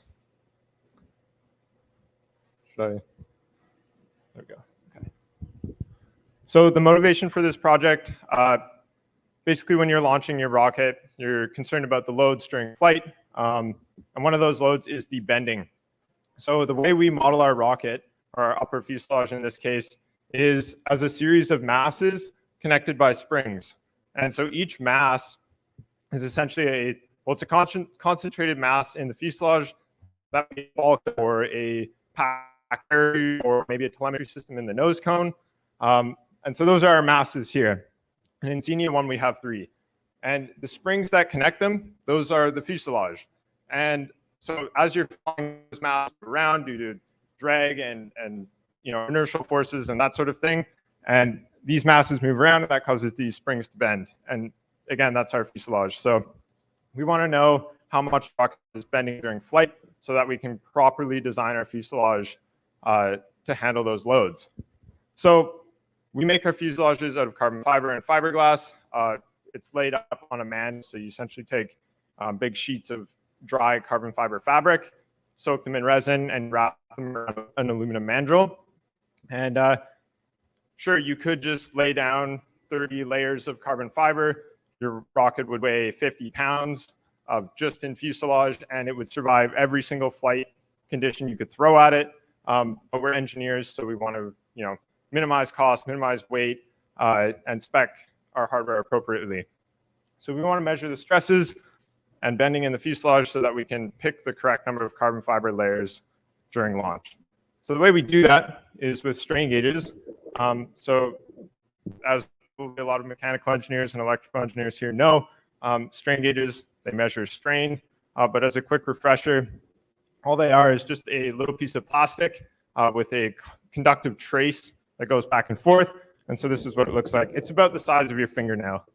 And the way this works is if you want to measure strain, which is just elongation, you can paste one of these strain gauges on whatever you want to measure the elongation of, and you run a current through that wire. And so if whatever you're measuring the strain of elongates, the wire gets longer and its resistance goes up, and you're able to measure that change in resistance as a change in voltage with some special electrical wiring. So before we began the project, we sort of broke down, we decided what we actually needed in the rocket to make this happen. It's kind of broken up into 5 sections. You have the actual wiring of the strain gauges in the fuselage, the wiring of the strain gauges to your actual data acquisition unit. And that data acquisition happens through a custom PCB that we designed. And once we have that data, we want to be able to analyze it. And so we wrote some pretty sweet software that will allow us to sort of visually see what's going on the rocket during flight. And then there's also the complexity of actually manufacturing the system when we make the real fuselage. Oops.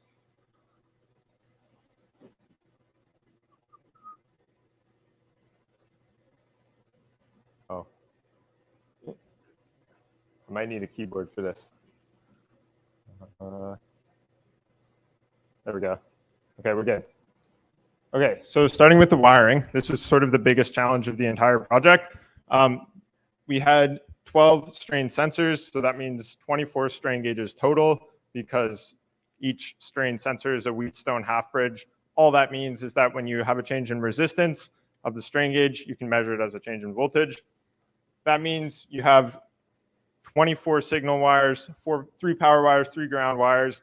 It's a mess, and it all has to fit inside the fuselage. So the way we decided to do it was actually embed all of the wiring and strain gauges directly into the fuselage itself and have exposed copper contact pads, which you can see here. And those are on the inner surface of the fuselage, and we can interface with those to read the data from the strain gauges. So our initial bulkhead design used a sort of clamping plate mechanism. So all it was a bulkhead that slipped into the fuselage nicely. It aligned with those copper pads. That green thing there is our stand-in PCB. And so the wires make contact with the copper pads. And all we need to do is make sure that those copper wires are pressed firmly against the copper pads. And that'll ensure that we can read the data. So the way we did that was with a sort of tapered plate here. The idea was you'd install the bulkhead, screw down this tapered plate, and it would squash all those wires outwards, making good contact. It didn't work. The tolerances were too tight. And with this design, once you had attached everything and screwed it all together, you essentially couldn't take it apart because the clamping plate had been squashed in there so tightly. So we needed a new design. The inspiration came from one late night of machining in the mech machine shop at UVic. I was installing a end mill in a collet for a milling machine, and I realized that they used an expanding mechanism to clamp on to their end mill in the collet.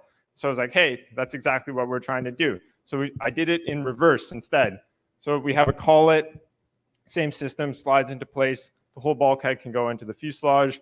It's all nice and loose. And then you install a tapered clamping plate. Once everything is lined up, that expands the collet and forces the contact wires against those copper pads. And then we have a connection with everything. The nice thing about this was that it's super easy to install. There's no tight tolerances anywhere really. Since it's all essentially manufactured by hand, especially the fuselage, you can't have tight tolerances. So we needed a system that was robust enough to handle that. And this worked fantastic. As for the PCB, it was designed in KiCad. It's an open source EDA. Fantastic software that was quite a pleasure to learn and use. On our PCB, we have 12 HX711 24-bit analog to digital converters, and those take our strain, like our tiny strain voltage change, and they amplify it and they convert it to a digital signal that our flight computer can read. So we have 12 of these chips, one for each sensor. And then we sort of ran into an issue with the design. You know, we're kind of constrained by a 4.5-inch diameter PCB. That's what's going to fit in our rocket. And we needed to fit a ton of components on the board in order to make that happen. We also made things really difficult for ourselves by making it a circular PCB. Normally they're square or rectangular, and that's nice for routing wires, which are generally at 90 or 45 degrees. So to cut down on the number of components, rather than using the built-in voltage supply from the HX711, actually, as a side note, the reason why you need such a fancy power supply for reading strain gauges is that the actual change in voltage you measure from the strain gauge is really, really tiny. So if you supply a really noisy voltage to the strain gauges, you're just going to amplify it, garbage in, garbage out. So we need a stable reference voltage. And that's where the LT3042 came in. It's a very, very high quality, low noise power supply. We just have one of those for the entire PCB rather than using the built-in supply on each chip. So that cut down the number of components by about half and allowed us to solder the PCB without tearing our hair out because there was 4,000 tiny little components on the board. We ran into some more issues with the PCB, mainly in terms of actual software. So at the time, KiCad 5 didn't support radial layout. If you look at our PCB design, everything on it is radially laid out. And sure, I could go in and take every single footprint, every component, calculate the angle it was supposed to be at, punch the numbers in, calculate, do the trig, figure out where it goes on the circle, and I would have lost my mind doing it. It probably wouldn't have been that bad. It would take me like a couple of hours. However, why spend 2 or 3 hours doing that when I can spend 8 hours writing a Python program to do it for me? So that's what we did. KiCad is open source, so you can just go and look at the source code and figure out what you're allowed to do with it. And we wrote a short script that basically automatically lays out the entire PCB for you.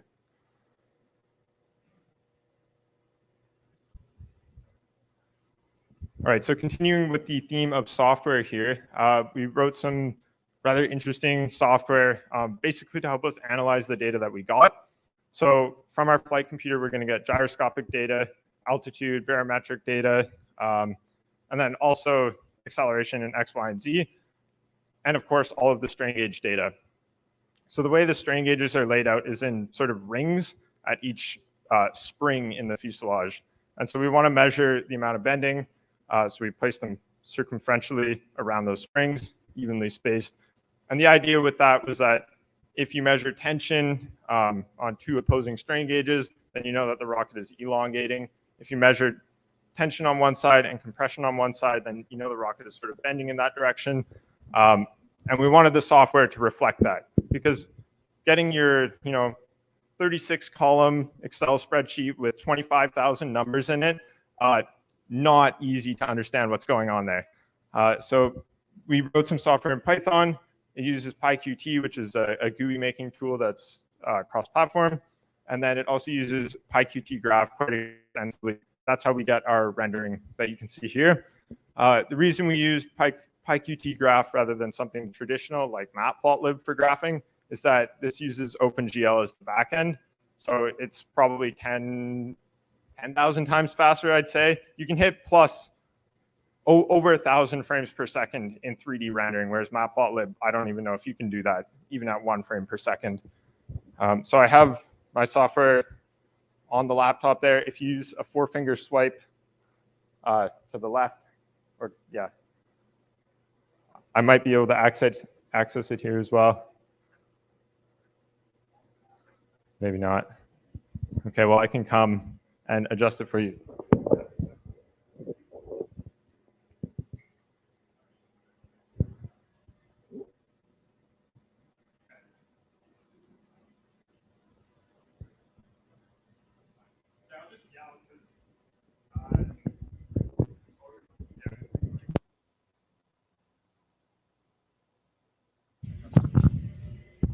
All right, thank you. So in the software here, we've got a 3D window. This is just a plot that we can essentially load CAD models into.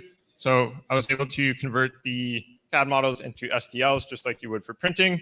And then you can load them up in here as meshes and then manipulate them. So this supports any number of rockets. So here's a Starship model that one of our members, Arturo, modeled, and we'll use that for the demo. It allows you to load in logged data. So this would come from our flight computer. I just faked the data in Excel because we don't have any yet because we haven't tested the system in flight. So you can see here, this is sort of what we're expecting from the rocket. I've teased the data so that it looks better. But during flight, it will ascend. Each one of those colored rectangles is a strain sensor, and the color of it reflects sort of whether it's in tension or compression. And the goal with this was to allow us to sort of see what was happening to the rocket during flight, just to make things more visual. So you can see here, one side of the rocket is in compression, one side is in tension, so we know it's bending that way. And then we can go back and look at the raw readings and figure out exactly what kind of strains we're getting and stresses. This also supports live playback. And in the future, we may actually stream telemetry data from the rocket during flight and play it on the computer while the rocket is flying. Which would be pretty sweet. Should I just take this?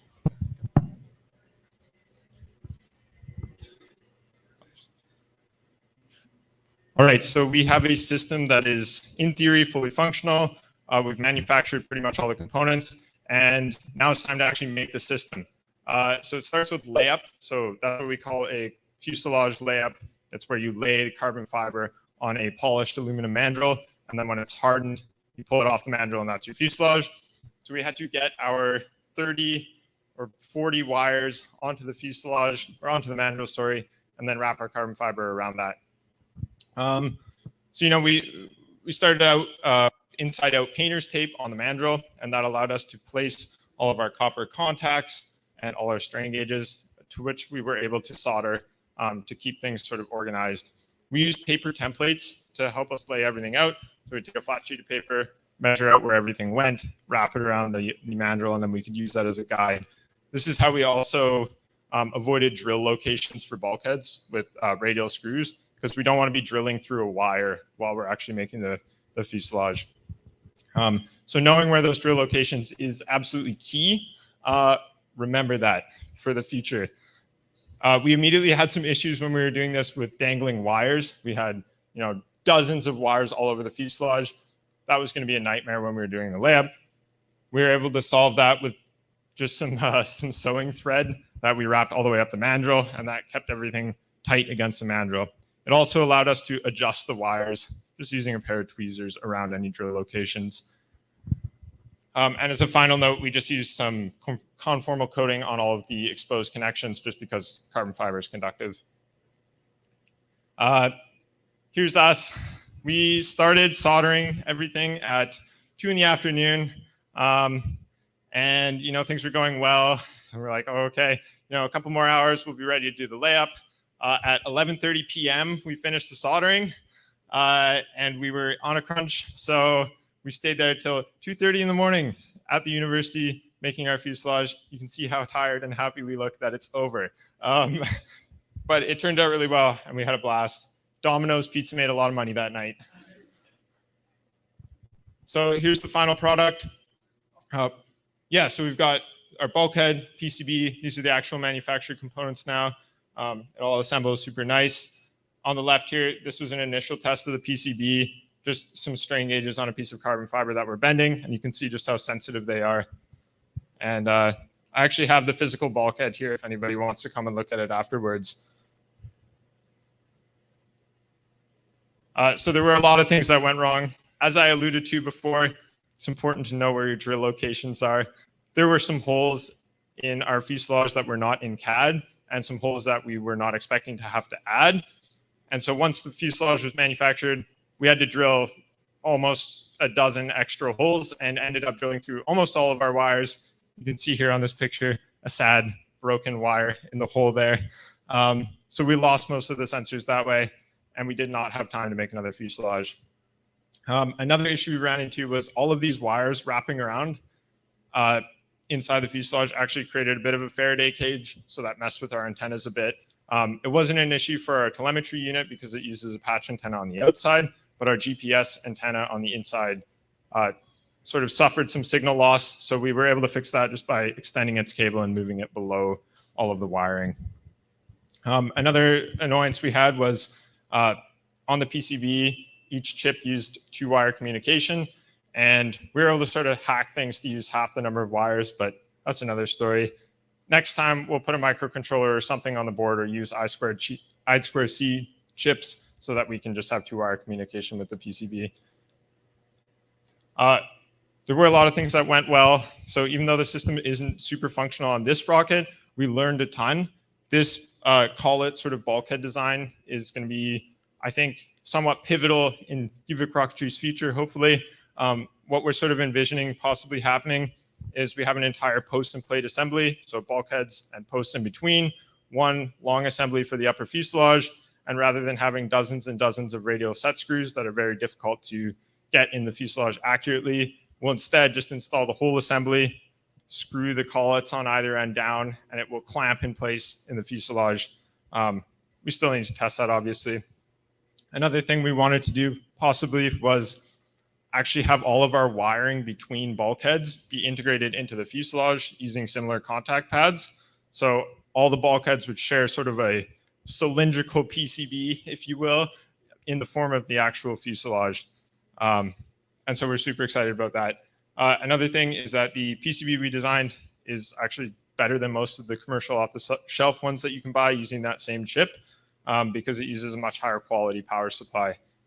Finally, the software is super flexible, and we're already adding to it so that it can be used as a full ground station and plot all of our live telemetry data during flight. That is all. I hope you enjoyed. And if you have any questions, please come to our booth. We have lots of other cool projects on the go that we'd love to talk about. Thank you.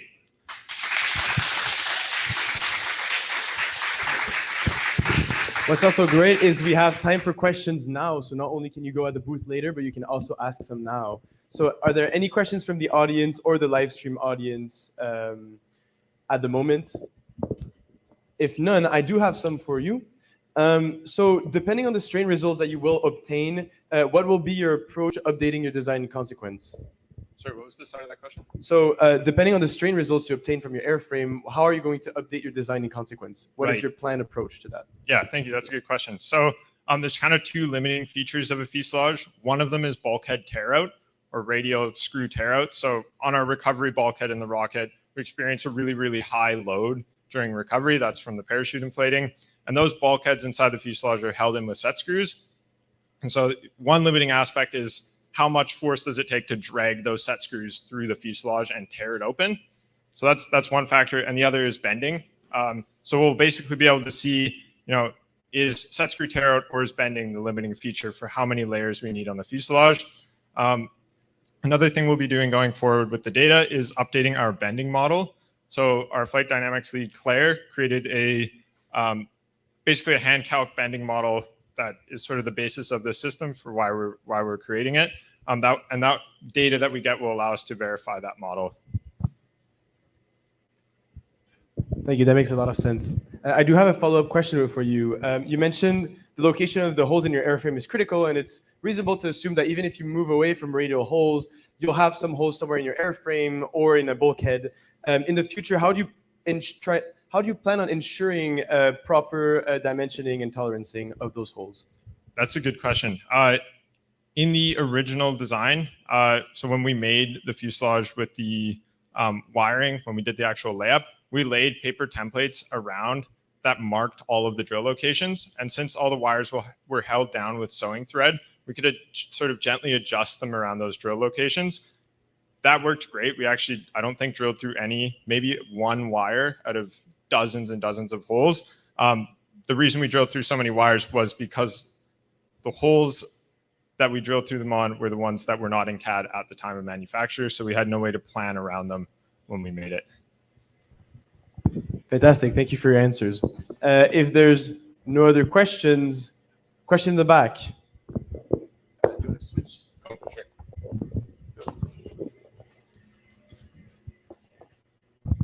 This is really exciting. My degree's in chemicals, so instead of building rockets, my colleagues all went and made beer. So, what's the data rate for your strain measurements? Oh, that's a good question. It's 80 hertz. 80 hertz. Yep. Okay. That's going to create a fair amount of data for you to crunch through. Are they just resistance type strain gauges? Yes, they are, but they're in a Wheatstone half bridge configuration, so we have temperature compensation. Okay, and that feeds just directly into a digital analog. Analog to digital converter. Yeah, that's correct. Okay. Do you have a sense of the accuracy? In terms of which respect? Of the strain measurements themselves? No, we would have to calculate those when we do tensile tests of sections of carbon fiber. We'd need to do that anyways to get the Young's modulus and things like that as well. Cool. Yeah. Thank you. Thank you. I also have an additional question for you. What is the perspective and what is the thermal resistance of this idea? And could you incorporate it to combustion chambers to look at thermal dilation and the strains resulting on the combustion chamber of a propulsion system? That's an interesting thought. We had actually considered putting a whole bunch of thermocouples on our hybrid engine combustion chamber and just using the same software to get a heat map of things. As for actual strain measurements on a combustion chamber, I'm not sure. Those strain gauges that we have they're plastic. They may be some form of Kapton, so they're relatively heat resistant. You can solder to them, so they're at least good to 350 degrees. Maybe not hot enough for the inside of a combustion chamber, but maybe the outside would be okay. I'm not sure. Interesting, thank you. And if the audience wants to know when and where these results will be published, when is your expected flight and where can we find the results of that flight? So we should be flying hopefully Tuesday or Wednesday this week at Launch Canada. Like I said, most of the sensors got drilled through. So as we're collecting any actual data, it's not really going to happen on this flight, but future rockets for sure. Fantastic. Thank you very much. Any other questions in the audience? Amazing. Thank you. Thank you for your presentation. Yeah. Thank you.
Hey everyone, how's it going? Can you guys hear me? I'm just gonna need a slight bit of feedback here to know whether or not I'm talking into the void.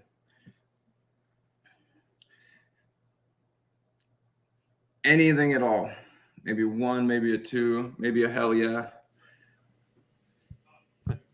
Hello? Can you hear us? Yes, yes, yes. How's it going? Yes. All good? I think your video is frozen. Oh, your video is frozen right now. But Oh, we can beautiful. hear you. You can hear me? We can hear you, yes. Okay, that's fantastic. That's fantastic. Well, it's okay. Everyone's seen too much of my face anyway. So, how's it going, everybody?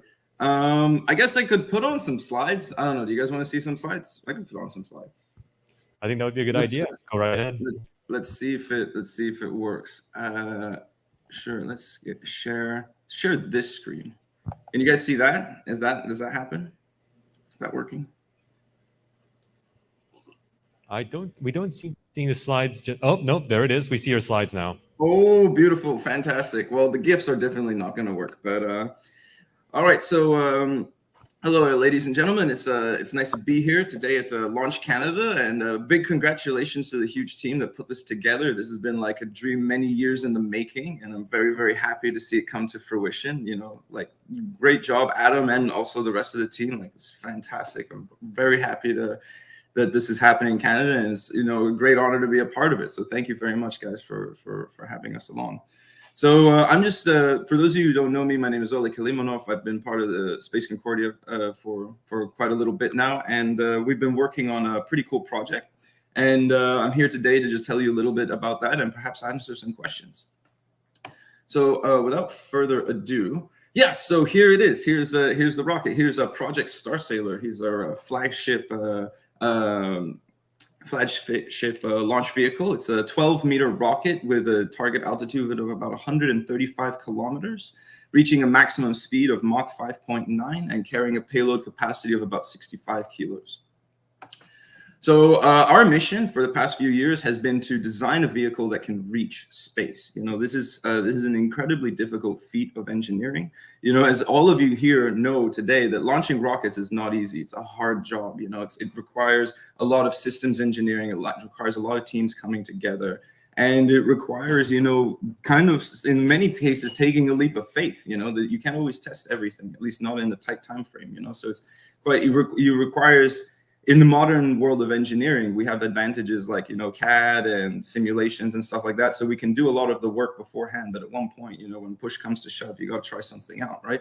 So we have decided to kind of take this one step further and build something that can actually go to space. And because we're a bunch of sadists here on the team, we wanted to do it in the most difficult way possible by building it with a liquid rocket engine. So let's see. So yes, here's the mission patch, Starsailor, doing the impossible, because already reaching space, going like, what is it? Like 15 times higher than we've ever been before. And then doing it with the largest rocket engine ever built by students and doing it with the most complex propellant combination possible. Why not? You know, why not? So yes, doing the impossible. That has been our tagline for the past few years, and it's actually coming together. So here's a couple of details about the rocket. You know, you can see that we have we roll the rocket for stability. You know, we use a carbon ablative combustion chamber technology. That's a fun one. We've got the whole camera array within the rocket. You know, something on the order of 14 cameras, different cameras, 360-degree cameras, cameras in the nose cone, cameras on the parachutes. Pretty nice. We're going to see some great footage from space. We have naked tanks, which means it's not nudity, it's not profane. It's just the tanks are the fuselage itself. You know, help save a lot of weight.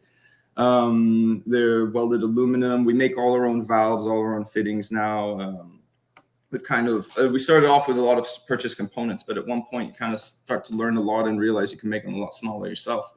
Yeah, we have a D-spin system. We're able to house 4 3U CubeSats as well as some extra payload. Those are like the more voluminous payloads, but we're also launching a couple of science experiments and some commercial payloads as well. We've got extra payload space in the nose cone, as well as a recovery system. Yeah, we have a supersonic reentry parachute because we are re-entering Earth's atmosphere. And what goes up must come down at pretty much the same speed. So it's nice to have a little drogue chute to keep you from going terminal. Antenna that was built in-house by some very clever people on the team. And again, this is just reiterating some of the stats that I've already told you about earlier, so I'm not going to dwell too much on that. We are here. So right now we're kind of like in the integrated testing phase where we've been testing every single component independently, you know, like we've done a lot of small scale samples, you know, like well test, full test, whatever, hydrostatic, whatever, of like tanks or like composites or God knows what, you know, kind of figuring out layup sequences, so on and so forth. And now it's kind of like when everything's coming together and we're doing the full system test. So like we're testing the rocket on the launch tower, we're testing the plumbing, we're testing the this, the that. You know, it's that level that we're at now, and then after that, it's just going to be cold flow. Like basically, we're embarking in the cold flows cryos of the rocket, full stack, and then it's a stage test and launch. You know, so it's very exciting. Oh, here's one of our MVPs on the team, Trailer Tom. He's my favorite member. So this is our test stand that we built quite a while ago, and he's been through a lot, you know, since actually this picture. He's done cold flows, cryos, I think 8 fires up to date, going on 9 soon. So he's been he's pretty beefy boy. He can handle up to, I believe, 250 kilos of propellant, and is rated to about 120 kilonewtons of thrust. And depending on the size of engine that you put on it, like at a 40 kilonewton engine, it can burn for about 12 to 15 seconds. But if you go down, let's say half 20 kilonewton, you can burn for longer. And also there's, you know, they can be very easily doubled in capacity if you wanted to pursue that. So here's an example of some of the tests that we do on the team. You know, we do a hydrostatic test, you know, just make sure things can handle the pressure. I mean, with rockets, liquids, even, you know, hybrids, you know, pressure is a thing. So we do cold flows. There's a picture of our old injector right there going through a cold flow test. Let's just make sure you have the right pressure drop and flow rate characteristics. Up atop is a cryo flow. We've created our own method of doing cryos, which is pretty neat, helps simulate the ignition of a rocket engine. And obviously the loudest ones are the hot fires down at the bottom. Those ones are fun. Those are great. Yeah, can't look directly at it. Those are pretty cool. And Trailer Tom. Yeah. So here's a picture of Tom and our engine. And actually, we're proud to say that if I'm not mistaken, I think we still hold the record for like one of the most powerful rocket engines ever built by students. And it's also our first. So woohoo! They always tell you to start small, but sometimes you gotta start big. Oh yeah, there's a video. I mean, we could play it. You guys have probably already seen it. I've seen it a whole bunch of times. It's beautiful.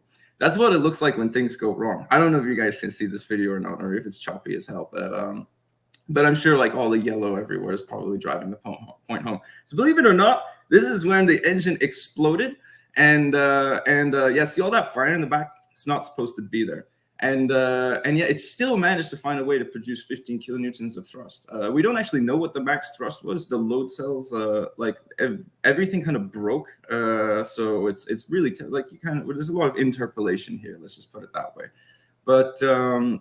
But yeah, you know, but the thing is, you can never give up, never surrender. You know, just because things are hard doesn't mean it's not worth it. You know, we bit down the bullet, we got back to work, and then we rebuilt the test stand and all of its problems, and we fired again 2 weeks later, and here we go. We can you see super stable ignition. You know, it's not bad at all. It's pretty good, dare I say. You know, much better than the previous one at least, and.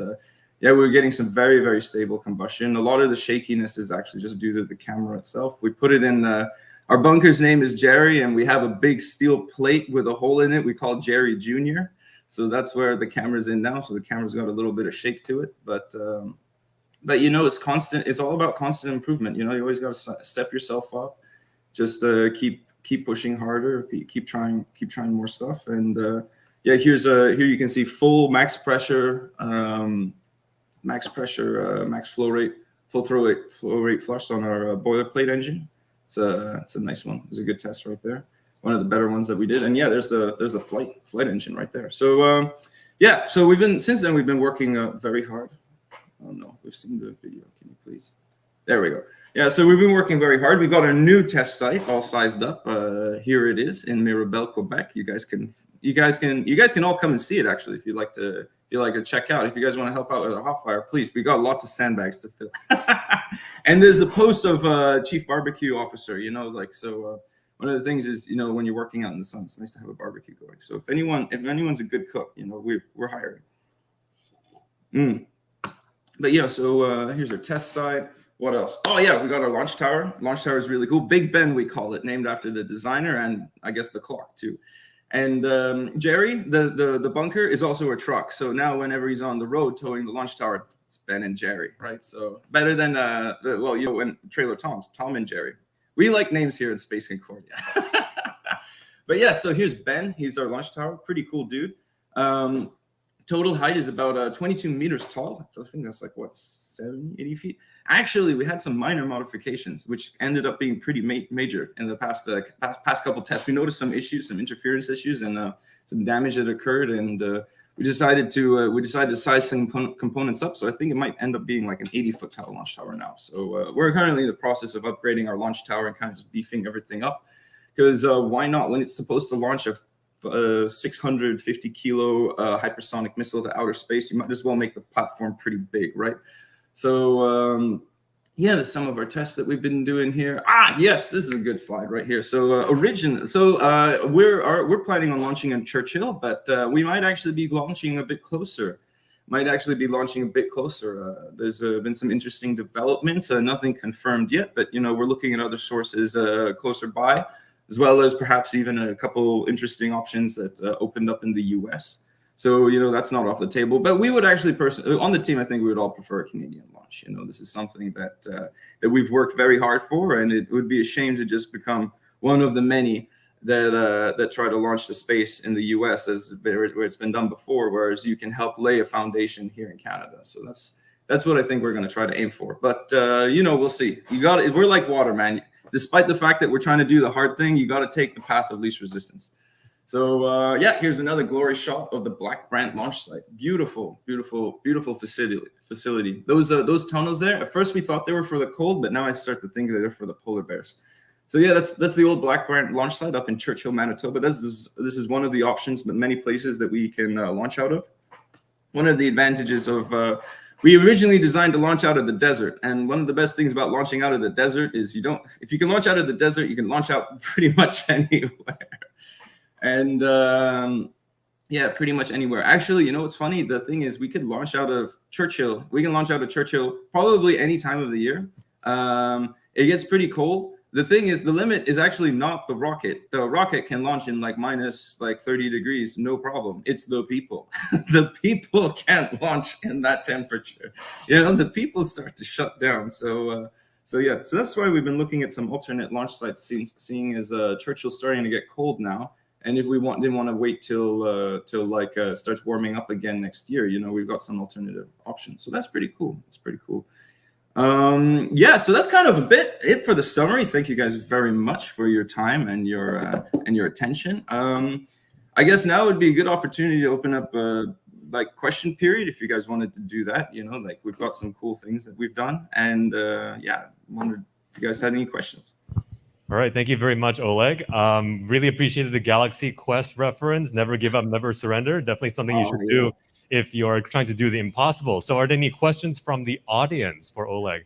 Yes, please go ahead. Let me get you the mic. Hi, my name is Paula. Thank you so much for your talk. You mentioned at the beginning of your presentation that you guys chose to do a liquid propellant. Can you go a little bit more into depth on why that is arguably like the hardest and why you chose to do that? I mean, obviously, besides just asking if you can, but yeah, like why is it the hardest? What makes it so difficult to work with or to use and stuff like that? Thank you. Yeah, that's a very good question. So you know what? You bring up a good point. Maybe I should think twice before I speak. So the thing is, it can be the hardest. You can make it the hardest. You know, you can also make it pretty easy. You know, so for example, is a little liquid fuel rocket engine that I don't know, Joe Schmo builds in their backyard more harder than the solid rocket booster that goes on the space shuttle? Arguably not, right? So that is a bigger, harder thing to do. But in theory, they can be more difficult because you're playing with timings, right? You're playing with there's a pretty difficult thing about liquid rocket engines that doesn't really exist in solids and hybrids is ignition transients, right? So hybrids do have ignition transients, especially if you like play with the propellants or you use like different sort of additives and stuff like that. Same thing goes with liquids, but liquids is like, it's like solids, no control, full ease, right? Liquids, full control, like no ease, right? You know, because when you introduce a fuel or an oxidizer first, you know, that can that can change the reaction rate, that can change your temperatures, that can change back pressure, ignition spike, you know, completeness of combustion, depending on how much oxidizer you have, how much fuel you have when you introduce your oxidizer.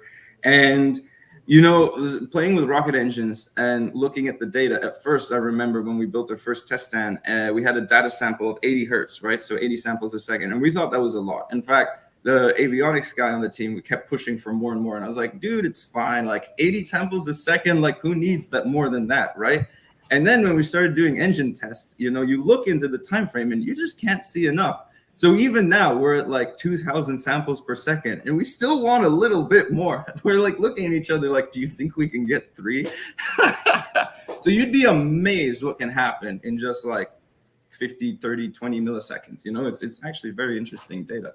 So, and when you do a lot of liquid stuff, you really kind of zoom in there because, you know, your timings, especially when you're developing pumps or like igniters and stuff like that, you know, you have control of both liquids and you can control the pressures of both of them, you know, with various valves, pressure, like pumps, regulators, that kind of stuff. So you really get, you're basically given a full easel, like it's the full edition, you know, none of the DLC like paywall nonsense that exists. You can just go in and play with whatever you want. So yeah, the reason why we ended up doing it is there was once this competition that was announced like quite a while ago called the Space 11 Space Challenge, you know, and that was to launch a rocket to outer space for $1 million. And the requirement was that it needed to be a solid stage liquid. So what was really funny is us on the team, we had always been wanting to launch a rocket to outer space. In fact, we were discussing this like when we built Maurice, you know, it was like the first rocket I ever built. 10K solid. We were like, you know what, guys? Wouldn't it be amazing if we could go to space? And then it was like so nice. And we're like, this is cool, but wouldn't it be amazing if we could go to space? And then the Base 11 Space Challenge was announced. And lo and behold, we were like, finally, an easy way to go to space. Liquid rocket engine. How hard could it be? There's a 70-page PDF that's available on the internet that tells you everything. Well, and here we are.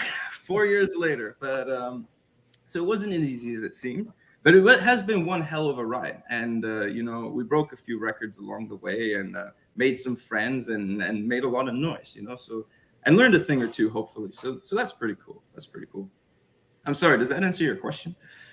I think I went on a bit of it. Yeah, Paula is nodding to me that you answered her question very thoroughly. I think we have a question from the online viewers.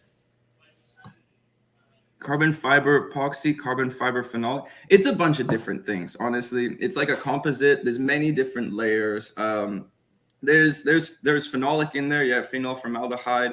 There's like carbon fiber. There's silica. There's like a whole bunch of different stuff, different epoxies. Like, it's a composite. What do you want? Like, and especially when there's like more than one part to it. I mean, here, can we open the presentation? Oh, whatever, it's closed. But yeah, it's a whole bunch of different things, and it's really, you got to tweak it to whatever you're running, you know. So like depending on what temperatures you're running, pressures, flow rates, propellants, oxidizer fuel ratios, you're going to want to change all of those things, you know. This is kind of the thing.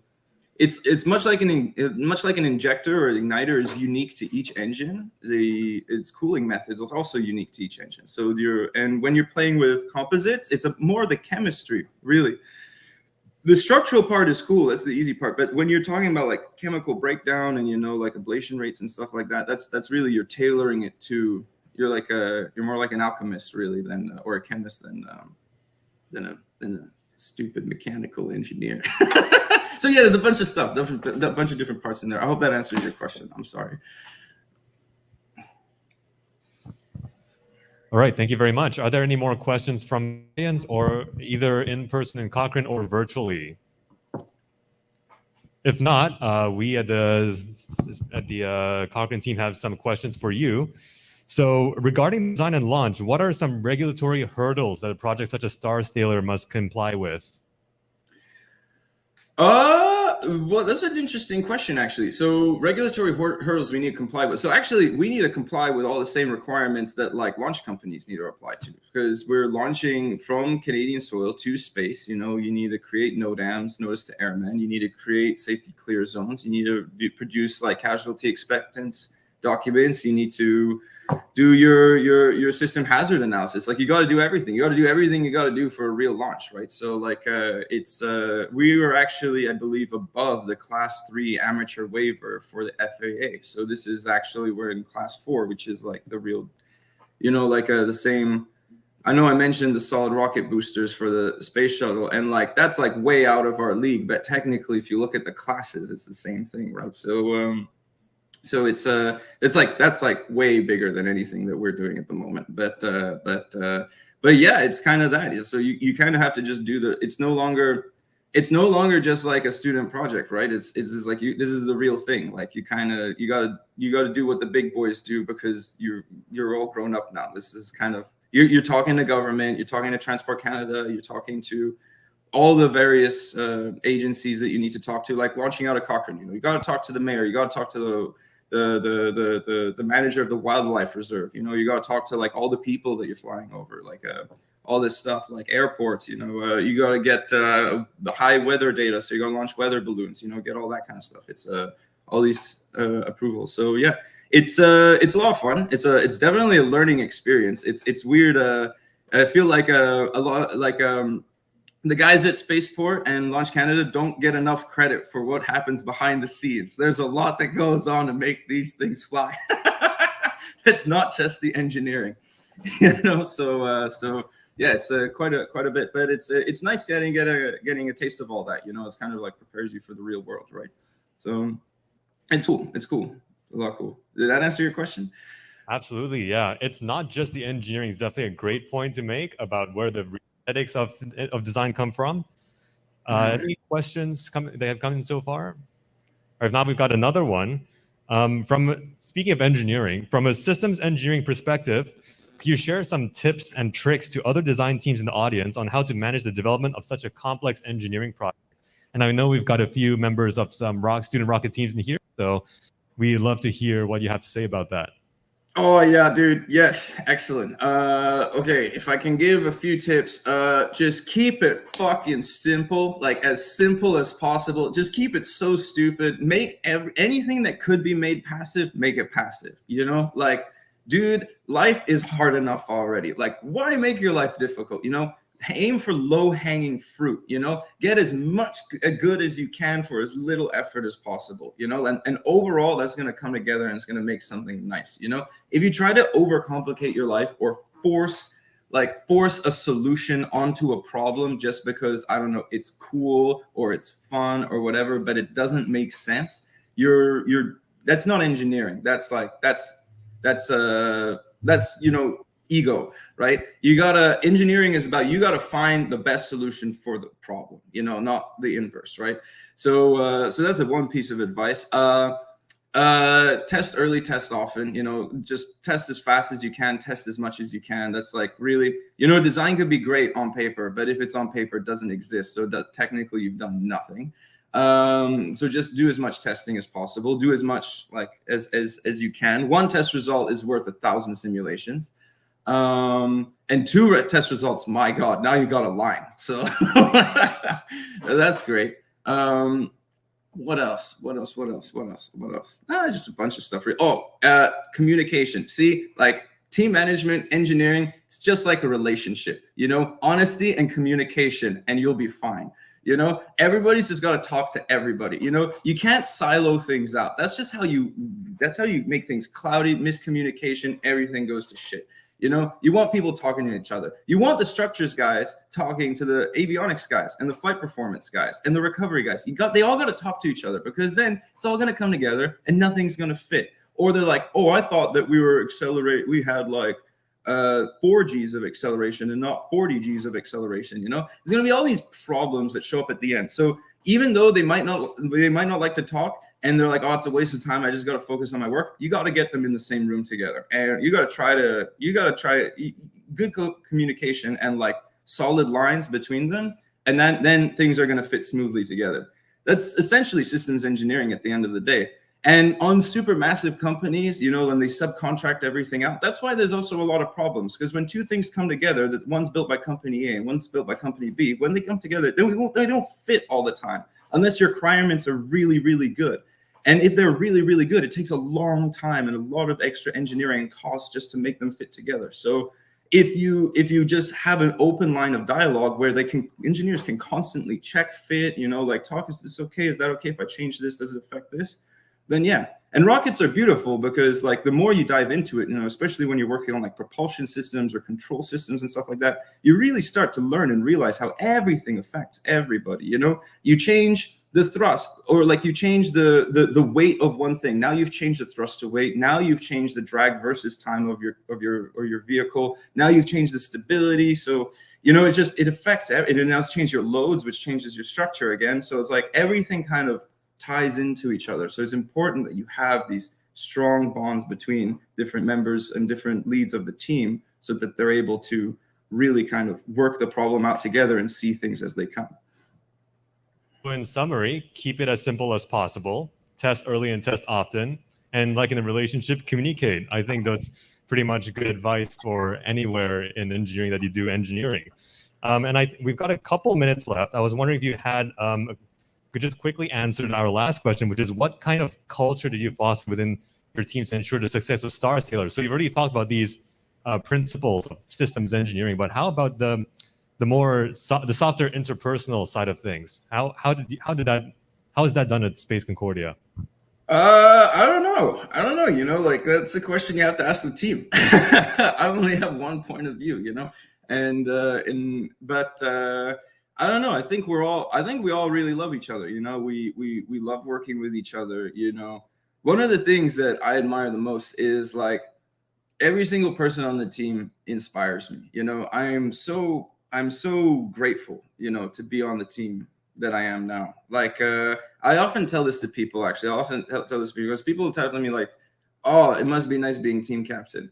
And like, a lot of people think that people get inspiration on the team from me, from like leadership and stuff like that. But actually, it's quite the opposite. You know, I've had the privilege of being in the position where I'm, in fact, a lead of leaders, you know?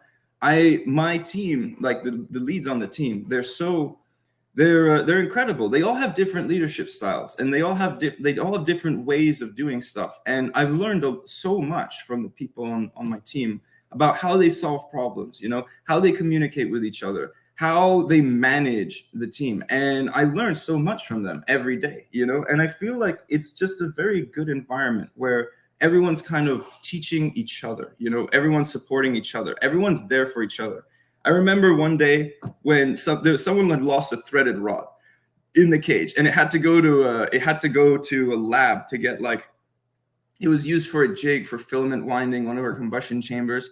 And like, it was gone. It was just out of here, man. Like we searched everything. We searched the test site. We searched the shipping container. And he was there searching for like 4 hours during the day. And he needed that threaded rod. It was like, it was a really uncommon one. Couldn't get it at Home Depot, whatever. And it was required to assemble a jig so that it could be filament wound the next day at 9 a.m. or 6 a.m. So immediately, everyone who heard about it just ran into the workshop and tore the entire place apart looking for it. The moment they heard this one guy suffering, they're like, not gonna happen. And they all showed up to help him out, you know, and that's the best thing about being on a team like this is it's not the captain doesn't go down the ship. We all stay on board and we grab a bucket, you know, and it's great. It's awesome. I love being part of this team. It's been, wouldn't have done it this long if it wasn't this good. So hope that answers your question. The rocket was the friends that we made along the way. Thank you. We're out of time, but thank you so much for coming on and speaking to us in Cochrane. Hope you have a great day. And for the rest of the people here in person, we're going to talk about the two favorite words of every Rocketeer, launch and lunch. Lunch is going to be served right now, right here. So let's go and eat. Thanks, everyone. All right. Thank you very much. Take care.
It is now my honor to present, if I get the go, fantastic. It is now my honor to present the next presenters. We've got James and got Sloan from UBC Rocket.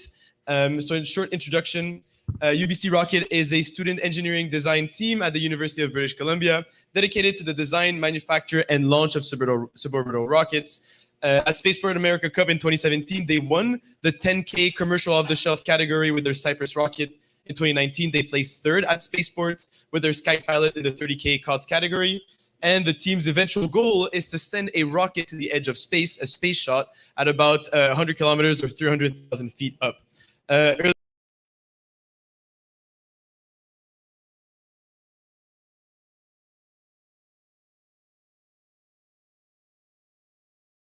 Being with us today, and have a nice round of applause for our guests.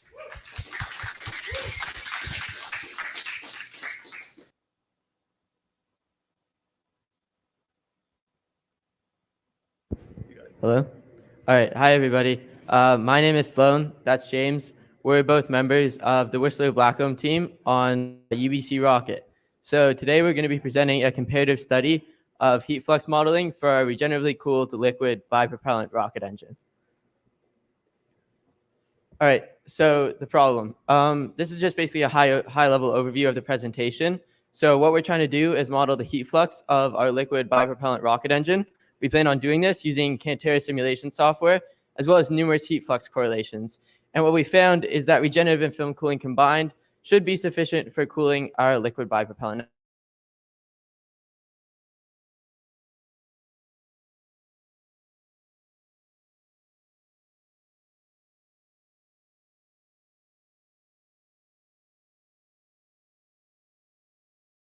In diameter, and fully loaded, it weighs almost 900 kilograms. Whistler is powered by our very own student-designed liquid bipropellant engine that burns liquid kerosene, liquid oxygen, and RP1 kerosene.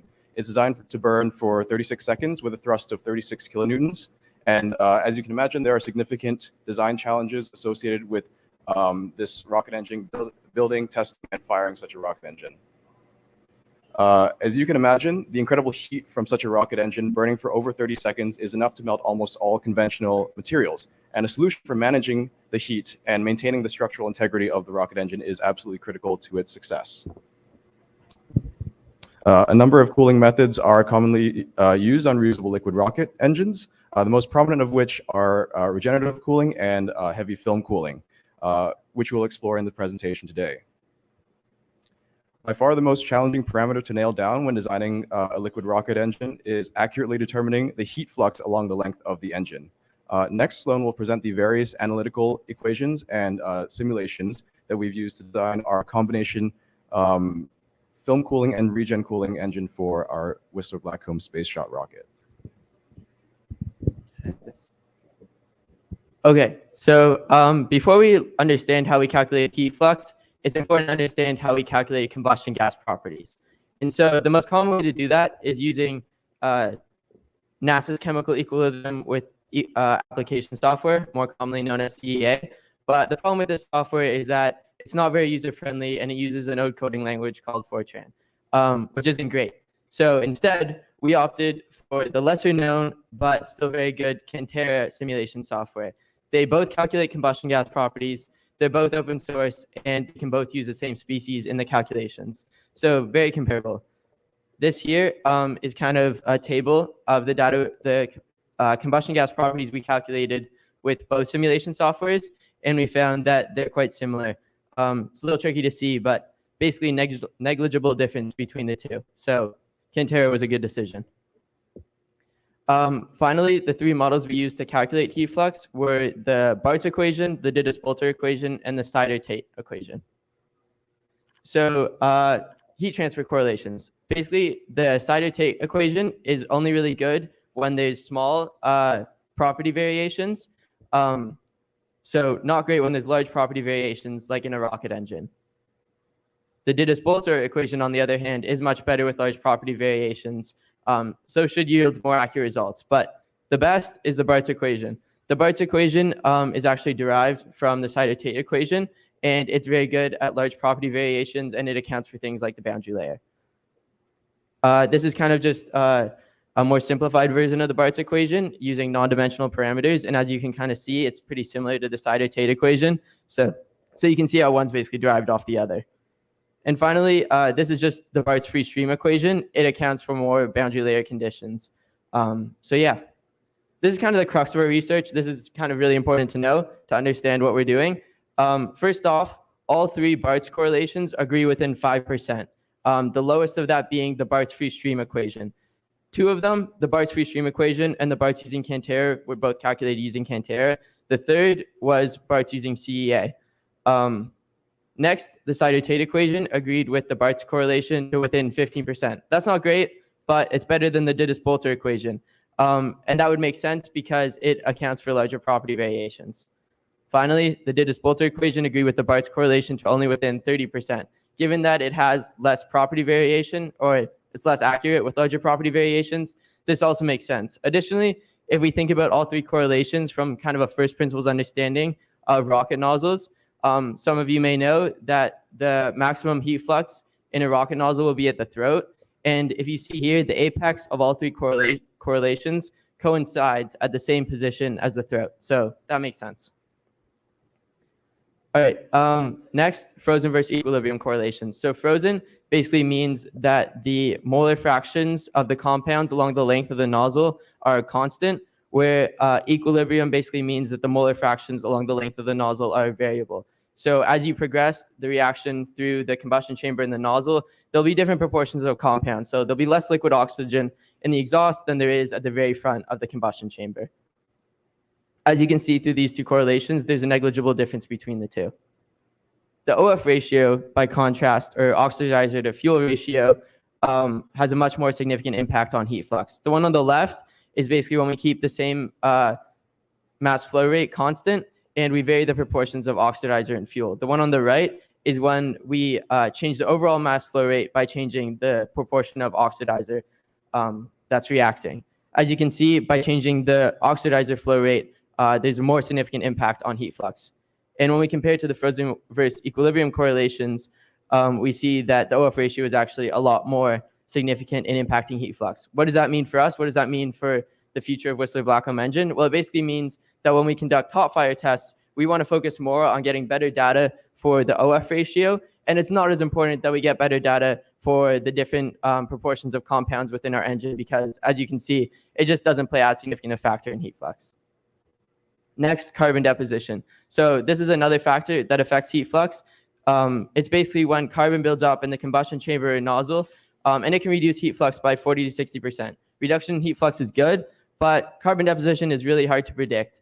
So that's not so good. It also can disrupt flow. The way we accounted for carbon deposition in our calculations is through the equation on your right there. Next, recirculation. So recirculation is basically when the gas velocity near the wall is a lot faster than the average cross-sectional velocity within the combustion chamber. That basically means that the gas is flowing back up through the combustion chamber and passing by the wall multiple times. And so there's a larger opportunity for heat to transfer to the wall. And that can increase heat flux, so much so that we think it'll increase heat flux by 74%, which is quite significant. Lastly, wall temperature. So the liquid, the kerosene that's circling around our engine, has a boiling point of 618 Kelvin. And that would make sense. It would make sense for the outer surface of our wall to also be 618 Kelvin because it's circling around our engine. We also know the inside temperature of the gas, and so we can use those two values to back calculate the equilibrium temperature of the wall, which at the throat, or the maximum point of heat flux and also the maximum temperature, will be 897 Kelvin. So that'll be the maximum heat in our wall. What does this all mean for our engine, and what's the final heat flux? Well, we predict that the heat flux at the throat will be 12 megawatts per square meter, and in the combustion chamber, it'll be 4.5 to 9 megawatts per square meter. So quite a bit. We also learned that it's dependent on numerous factors, like the OF ratio, recirculation, and carbon deposition. But we also learned that there's a negligible difference between the frozen and equilibrium correlations. Finally, cooling method. Through our calculations, we believe that a combination of regenerative cooling around the throat and the combustion chamber, as well as film cooling, should be sufficient for cooling the Whistler-Blackcomb engine. Now, that study was actually done a little while ago, and since then, we've also made some progress in our understanding of regenerative cooling. Initially, we planned on doing a straight channel design, but we also realized that there's costs and benefits to that. So we also decided to explore a helical design. Basically, a straight channel design is less effective at reducing heat flux, but it also leads to less of a pressure drop. Whereas a helical design is better at reducing heat flux, but it has a more significant pressure drop. That was our hypothesis, and so we used a whole bunch of calculations and simulations to validate that. One of them being an ANSYS simulation, which you can see on the right. It's like a thermal contour there. It's kind of cool. And we also used rocket propulsion analysis, which is kind of like a general calculation tool online. We also used a 1D helical simulation. That's just like a whole bunch of calculations that we found different temperatures along the axial position of a helical shape. And we also learned that the ANSYS simulation and 1D helical simulation both had the same temperature, more or less. So that validated our initial hypothesis and helped reaffirm our results. So what are we going to do going forward? Well, basically, we plan on making a predictive model based on past results. The problem with that is that predicting heat flux is really hard. As we learned through all our research here, there's so many factors that go into predicting heat flux, from recirculation to the OF ratio and carbon deposition and things that we didn't even get to explore. It's really hard to predict. And when you start to account for regenerative cooling, all of these things become an order of magnitude harder. So that's why we need hot fire tests. Hot fire tests will give us a lot more data. And as you may have heard earlier from Concordia, hot fire test data is the most important thing in predicting heat flux. So we want to make hot fire tests more efficient and more consistent. The good thing about the research we've done is that it's given us an approximation of what our heat flux should about be. And that's a good thing because we can conduct hot fire tests safely. And it also gives us a first principles understanding of how heat flux is produced within our engine. Eventually, we plan to iterate and implement new designs to better optimize the Whistler Blackcomb engine and help us get to space. So that's pretty much it. Thanks for listening.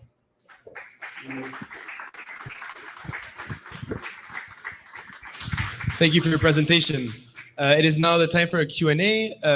We will do as usual, taking questions from the audience, any questions from the online audience. We already have a question in the back. Yes. Oh, I'll bring the mic to you.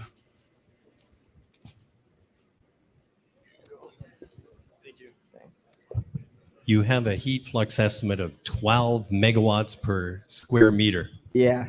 How did you come up with that estimate?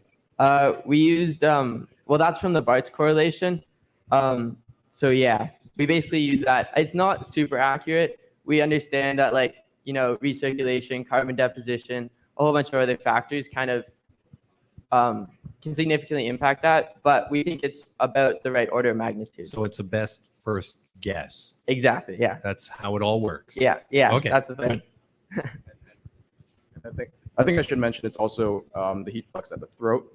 If you'll notice, the heat flux at the chamber and on the other parts of the engine are significantly less. So as you taper away from the throat, the heat flux significantly decreases. Any other questions from the live audience? If not, I do have some for you guys. We know that many Canadian teams in the audience, my team, McGill, are considering in the future, investigating at least for the moment, a bi-liquid rocket engine as their next development phase. To help in ensuring a safety culture in the Canadian space, what safety advice would you have for teams considering a similar venture as yours? For sure. Well, first, do your research. It's really important to understand, you know, how a liquid rocket engine works. There's a lot of safety concerns with that. So understanding how heat flux is produced, how an engine works, is kind of the most basic thing you can start with. And then from there, designing a safe propulsion testing stand is also very important. Sometimes it can cost a lot, especially for a liquid test stand, but it's worth it to, you know, ensure the safety of everybody involved and actually get really good data. So yeah. Thank you. And to more thoroughly answer the question, I'd like to invite our propulsion testing lead, Victoria, up to answer on. Oh, okay. You want to answer some questions about prop testing?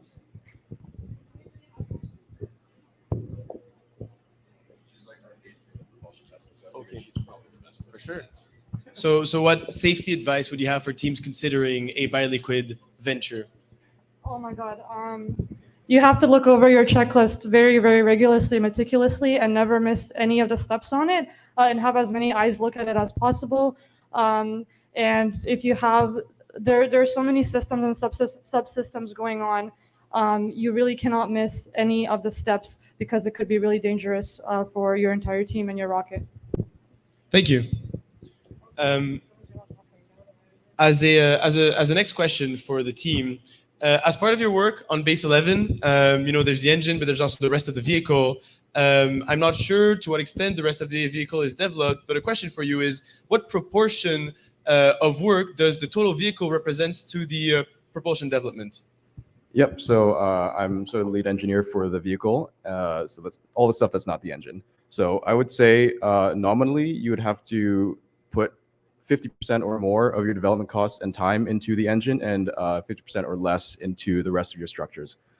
You can't fly a rocket without a rocket, and you can't fly a rocket without the engine. But by far and away, the most difficult engineering challenge is, especially for us who are pursuing a regeneratively cooled, reusable liquid bipropellant engine, the engine costs and propulsion testing costs and resources are by far the highest. I'd also add to that the engine is kind of the crux of the rocket, and everything is kind of built around supporting the engine. So as you develop a more powerful engine, your design will shift, or a less powerful engine, your design will shift, and all these other factors. So it's really important to kind of, start with the engine and build it from there, I think. Thank you for the advice. Any other questions from the audience? Yes. It was actually on July 19th, so a couple weeks ago. Congratulations. And our next one will be in a couple weeks as well, in August. Please look out for our social media posts on LinkedIn and Instagram. We'll be making video posts about those. They will look very, very cool.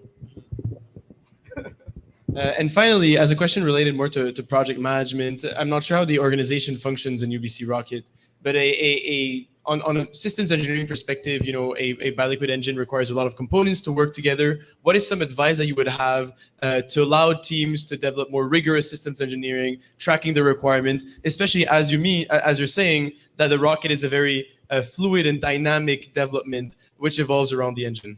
Absolutely. So as I think Oleg from Concordia mentioned before lunch, you change one thing on the rocket, it creates a cascading effect. Everything else changes. Your thrust changes, then your pressure changes, your thrust changes, your tank thickness changes because you have to hold more pressure because we're pressure fed. We don't have any turbo pumps. And so then your aerostructures see a different load, you have a different drag curve. So absolutely, one of the things that I think we have sort of pioneered is a catch-all software to basically spit out the vast majority of the important parameters that go into building a rocket for a certain flight path. And so that's sort of what we use as our ground truth. And every time we make a major change, it is updated in the software. And so we can then very easily run the simulation and then distribute it to the subteams who need to know that information. And I would also echo what Oleg said, is that communication between subteams is incredibly important. Especially over COVID, we weren't really allowed to work in person. And so what happened was sort of a siloing of sub-teams, and that we became somewhat isolated. And one of the things that really pushed things along was our ability to get back in person and get to talking to one another again and having very open channels of communication so that, things change, but the changes is effectively communicated to all the sub-teams who need to know. And so they aren't surprised at the last second. Thank you. Are there any other questions in the audience? If not, then thank you very much, UBC, and hopefully we'll see it launch pretty soon. Thank you very much.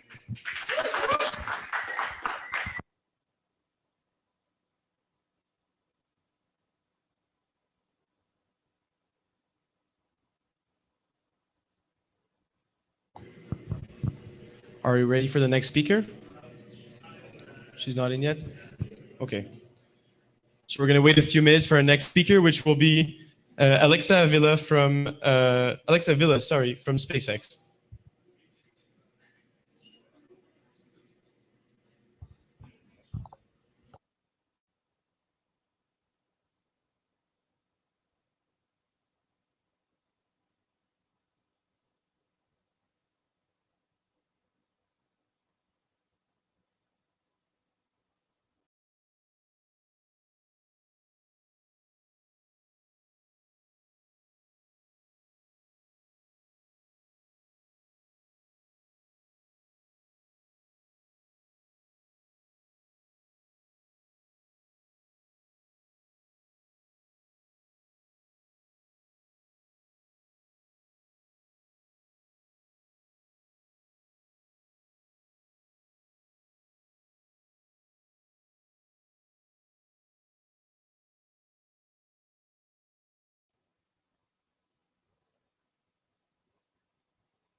Alexa, can you hear us?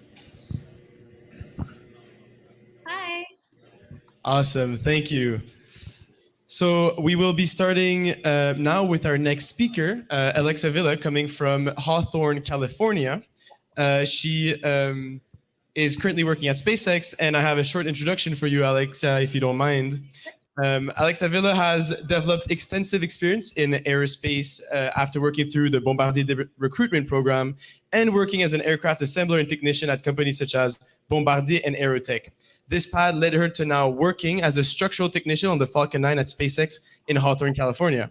Considering the audience, SpaceX requires a little introduction, but it is always good to mention that their main vehicle, the Falcon 9, is now the most flown rocket in history with 132 orbital launches. Welcome, Alexa. Hi, everybody. Thank you once again for letting me speak. I'm so excited for you to share with you my story. I know how much work it took to make this whole entire thing happen, so I really appreciate being part of it. I made a small intro about me, and I hope you guys enjoy. Okay, and I think we're gonna cue to the video now.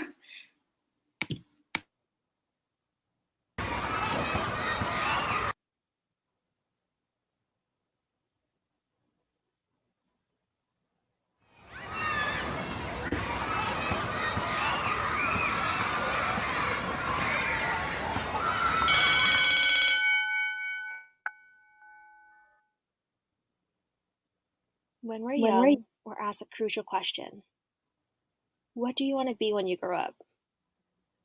Everyone on this planet has been asked some version of this question. Answers ranging from doctors, cowboys, truck drivers, professional athletes. In my case, an astronaut. What's extraordinary about this moment is no matter how out of reach a profession is, or how relevant it is in their life in the end, it tethers to an individual. Everyone has a connection to space, whether it's stargazing, iconic movies or TV shows, books, comics, music, art, it happened. As humans, we know space as this great unknown. There is nothing that compares to it as sheer inspiration throughout mankind. Every night sky is documented can be categorized as dark. Still, when it's paired with the concept of space, it can be described as glittering, wondrous, starry, celestial, bright, stellar. How can anyone not be curious about what's out there, immersed by the idea of the unknown? Hi, my name is Alexa Villa. I'm 22 years old, born and raised in Ontario, Canada. I moved to California about 10 months ago, and I'm a rocket technician at one of the most revolutionary companies in the world.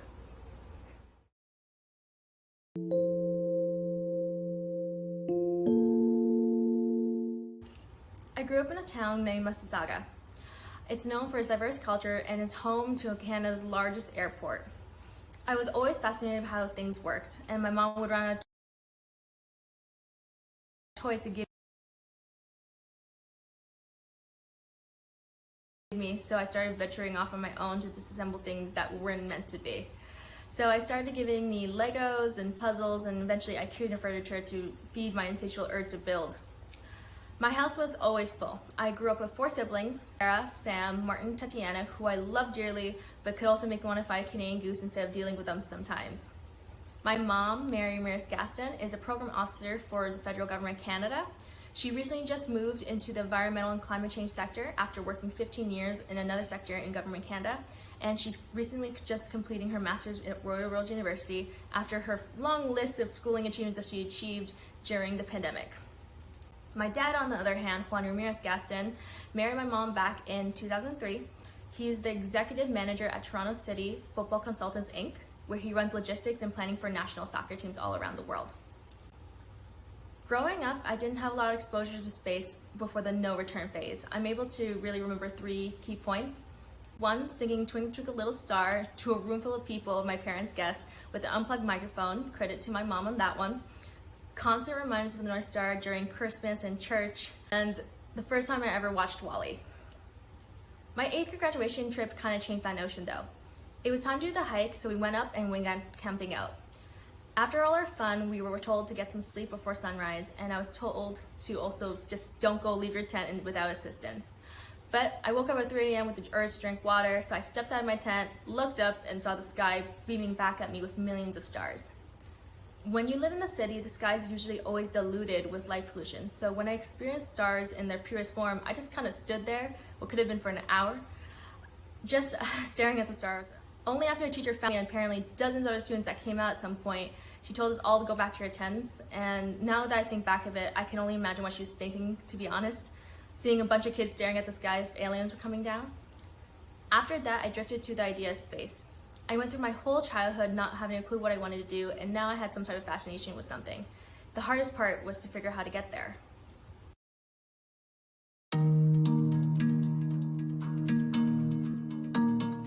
After the whole camping event, I went to Lorne Park Secondary School where my journey to fight the narrative began.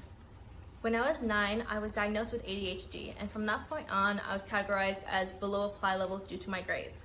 It was recommended for me to work in small group environments ranging from 4 to 12 people in a single classroom. My main problem areas were focusing on subjects that didn't intrigue me, also focusing on things that shouldn't be intrigued by on right now, which is a very dangerous duo. The week before I was supposed to enter especially high school, my parents made the decision I was going to get mainstream education, placing me in academic classes, which was a total miss. It was kind of like buying a pet fish and then chucking it into the lake in the middle of January. I was lost on so many levels due to me being essentially behind 3 years. At the end of 9th grade, I had an average of 54 all around, and I needed to retake classes. Up until 2015, my inability to catch up got me so bad that I thought it was just pointless to even try anymore. I was just a scared 15-year-old, and I didn't know if I was capable of making it my last 2 years without this constant pressure of not being enough. But in my mid-year grade 11, I entered my 3rd grade GLE class. I was struggling with work at that moment when I overheard this really important conversation. Mr. Kelly was known at the school as being kind and patient, and he was discussing how the girls' lacrosse team needed a goalie. And he was currently asking another student if she was interested since she was recovering from an injury, and all she could say is, "You're out of your mind." And I don't know what really compelled me to ask if I could try, but they kind of both looked at me, and then looked at each other, and then looked at each other in concern, and then he said, "Sure," not really knowing what to expect. For the next couple of weeks, I was just looking up YouTube videos and trying to set myself up mentally and physically for what happened next. Every possibility of overthinking kind of entered my head.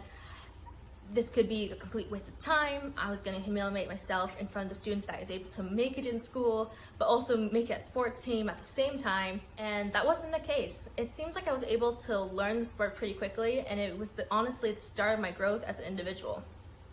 No one was able to predict the next 3 years would be from this moment. I started to apply myself to everything in my life and gained more confidence in myself and finally had a grasp on what to do. Construction technology wasn't the only class I excelled at. Eventually, all the other tech classes like communication and architecture followed, and everything kind of fell into place after that. Graduating high school as an Ontario Scholar was one of the most defining moments in my life. This title establishes the hard work to achieve over 80% in my top 6 classes in your final year, and it was the most significant accomplishments due to overthrowing every expectation set out for me since I was grade 5. I was also rewarded from Academic Perseverance Award as the sole recipient of that year, which is awarded to someone that demonstrates courage, determination, perseverance, and overcoming and facing adversity. My grades had the most dramatic progression out of everyone in 4 years, my lowest being a 30 in grade 9 and my highest being 100 in grade 12. After making this big hurdle, I had options to go to university, college, but if I'm being honest, it just didn't feel right. Something inside me just told me it was time. So I took my new reinvented self and stepped down to the real world.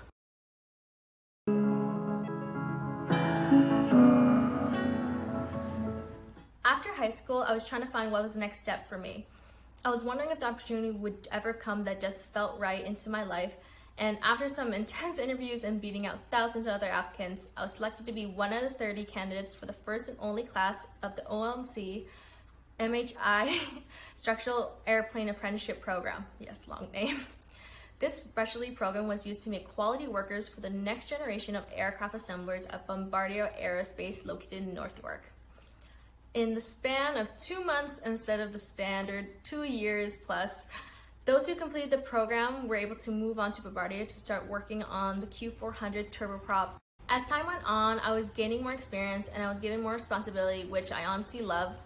It would be often me being paired with someone that needed to be more proficient in a type of ceiling, and when the lesson was done, the trustee would honestly feel a lot more comfortable, have a better understanding in the processes and preparation, and would be able to replicate results and be able to make the workplace a more efficient place.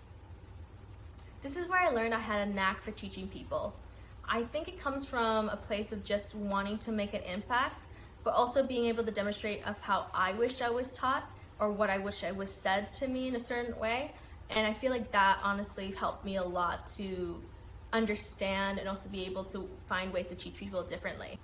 After 3 years and never regretting my decision to enter the workforce, then COVID hit. I was out of work, laid off for 6 months, and I didn't know what to do. I ended up doing so many activities to try to fill up my time, and somehow I ended up losing 70 pounds, which was kind of just evidence of my ability to become hyper-focused and using it to my advantage at this point where that's been waiting for me for a little bit. I ended up doing so many activities to try to fill up my time, and somehow I ended up losing 70 pounds, which was kind of just evidence of my ability to become hyper-focused and using it to my advantage at this point where I've honed it for so many years. When I was laid off for the second time during COVID, I had to make a decision of what was my next step. My original plan to finally go back to school with a scholarship that's been waiting for me for a little bit, but then Netflix came out with this great documentary piece named Inspiration 4, and I was in big trouble at this point because that's all I could think about.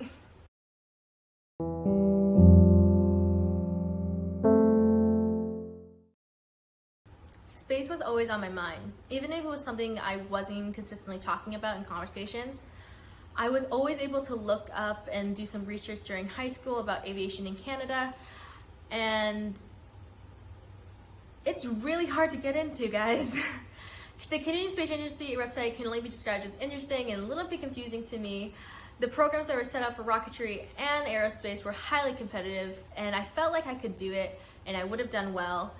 But I felt like if I didn't take this opportunity, I would regret it for the rest of my life. I applied to my dream company in California, not really thinking about my hopes and dreams.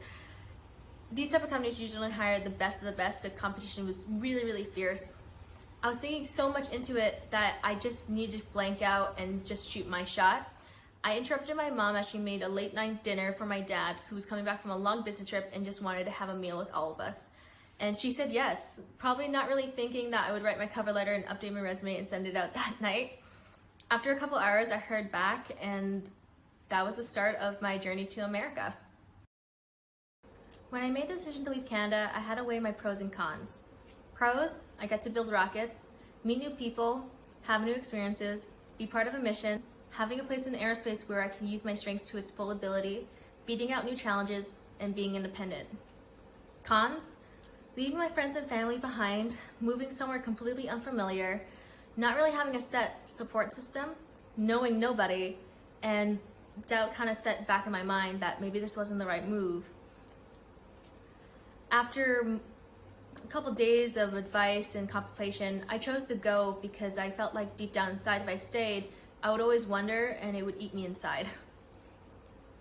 During this whole thing, my final days of Canada made me really appreciate what this great country has given me. It's provided me a safe home for me, my friends, my family, an education that I will never forget, opportunities that have pushed me to this point, and the ability to say I am proud to be Canadian.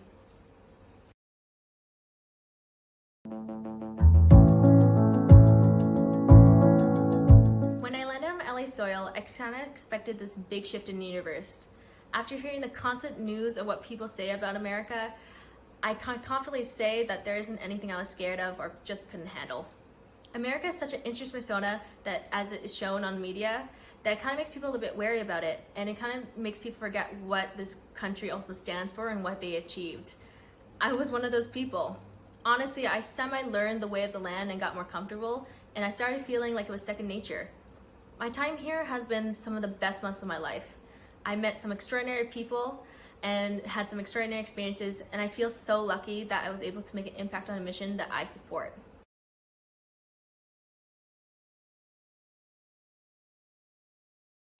Hi everyone, thank you so much for listening into my segment 1, which was an overview about how I got involved and just about my general history.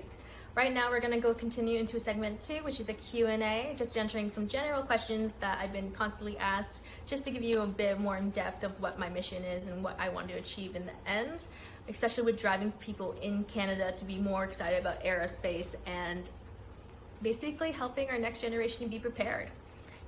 Thank you so much again for listening and watching, and let's go to segment 2.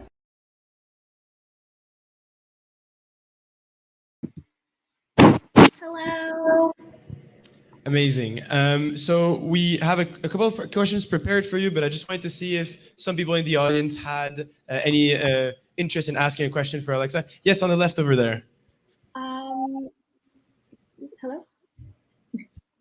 I do have to state this due to me working at SpaceX. Any topics pertaining to SpaceX, please submit inquiries to media@spacex.com.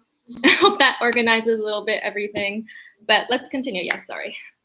Yeah, I was just wondering, being a Canadian, how you got involved with a company like SpaceX, where there's a lot of, American regulation and stuff like that. I actually can't state that. Sorry. It just honestly was a big process, and it honestly just depends on what you have and your experience and your history, and that's pretty much what I can state. Sorry. Would there be any other general topic questions that one would like to ask Alexa? If not, then I have a question here. It is an unfortunate reality that rocketry is a male-dominated industry. As a woman, how has this impacted your experience, and what advice related to that experience would you have for the students and industry leaders in the audience today? It's definitely been a journey. I can tell you I was exposed to the concept at a very young age. Back in high school, or like back in pretty much any time I did any technological classes, like woodshop per se, I was 1 out of 30 girls, and it's always been a topic, a concept I've been exposed to. I think it definitely provides challenges, but it's also a great thing to go over and overcome, which I've definitely have experienced before. And I definitely see progression. I mean, I go back to my old high school, or I go back to the work floors, and I go back to my old companies, and I see so many wonderful ladies and females working into these roles. And it's always great to see this integration happening and live. Thank you for the great answer. Another question that we have for you is, as a Canadian, having worked both in Canada and the US in aerospace, what did you observe as being the main differences in work culture between the two countries' aerospace sectors? I can really name it in pretty much 4 topics, I think. So funding, population, promotion, and programs, so schooling. Funding, the US from a long shot does so much more than we do, but we also have other things that kind of play in our advantage. But funding is definitely something that we are not being able to really compare. Population, I mean, Canada has only about 38 billion people, and America has about 38 million people, and the US has about 330 million people. So obviously average amount is also there. Promotion, I mean, the US also launches and does more activity based on this sector. And, also programs like schooling. I'm pretty sure every university here has type of aeronautics, aerospace, and aviation program. While us, we have a lot of good programs. We don't have a lot of specialty items. And this isn't a surprise. We should all know this by looking back at the news or history, or even watching Top Gun during our childhood. You can kind of see just where all these things kind of promote. And yeah. Thank you. Do you have any suggestions for Canadians considering a career in the space sector? Honestly, just have drive. I'm not the most versed in aerospace. There's so many more people more qualified, but a lot of these companies are just looking for the attitude and the drive. So, it doesn't matter what you put on your resume, but also just your attitude and your idea towards it. Fantastic. I think that this definitely speaks to a lot of people in the audience. And then, as a last question that I have here is, what is a moment in space exploration that impacts you up to this day and drives you in your daily work, as you mentioned? Definitely one I mentioned in my thing is Inspiration 4. It was kind of like my life jacket, but also the reason why I sank. It kind of made an idea of just the normal average person being able to go up to space true. And it just was such a big moment for mankind, but also for everyone that's just not really versed maybe in a schooling sense or anything, just the average Joe being able to maybe be like, hey, I'm able to do this one day maybe. And also Apollo 11, I think that's always a big one that kind of touches everybody. And I think that also had like a big impact of why I joined space and aviation today. Thank you. Before we move on to maybe online questions, are there any questions from the audience here today? Yes. Thank you for keeping the topics as general as possible. Hi. So I have one question. What role do you have at SpaceX right now? Like, what type of engineering are you doing? And yeah. My title at SpaceX is basically structure technician, and that is all I'm allowed to say. I can say the program I'm in, Falcon 9. It's basically the same, similar to any other structure technician. So if you want to look up that term, that'd be pretty much your best bet. Thank you.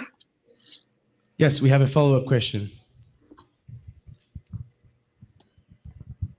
Sorry. So just from your story, so you didn't pursue your undergraduate degree. You just went to work after that Bombardier program? Yes, actually, so I don't know if the video skipped. I've been hearing that there was some chopping. So right after high school, I went to Bombardier's recruitment program for aircraft assembly. And usually that program takes about 2 years. I know Centennial College and a couple other colleges do it, but they really wanted to advance track it. So about 2 months was the timeline they were given. And then we were kind of thrown on into the Q400 turboprop program, where this is where I got my experience and my certificate and license to do this. So yeah, so I didn't technically have a traditional method, which is also something I really want to promote, because a lot of times you usually have to hear about getting getting an engineering degree or having schooling of some sort, but that is not the case majority of the time. Well, minority. So do you have any advice for people that have atypical education programs that end up working in the aerospace industry?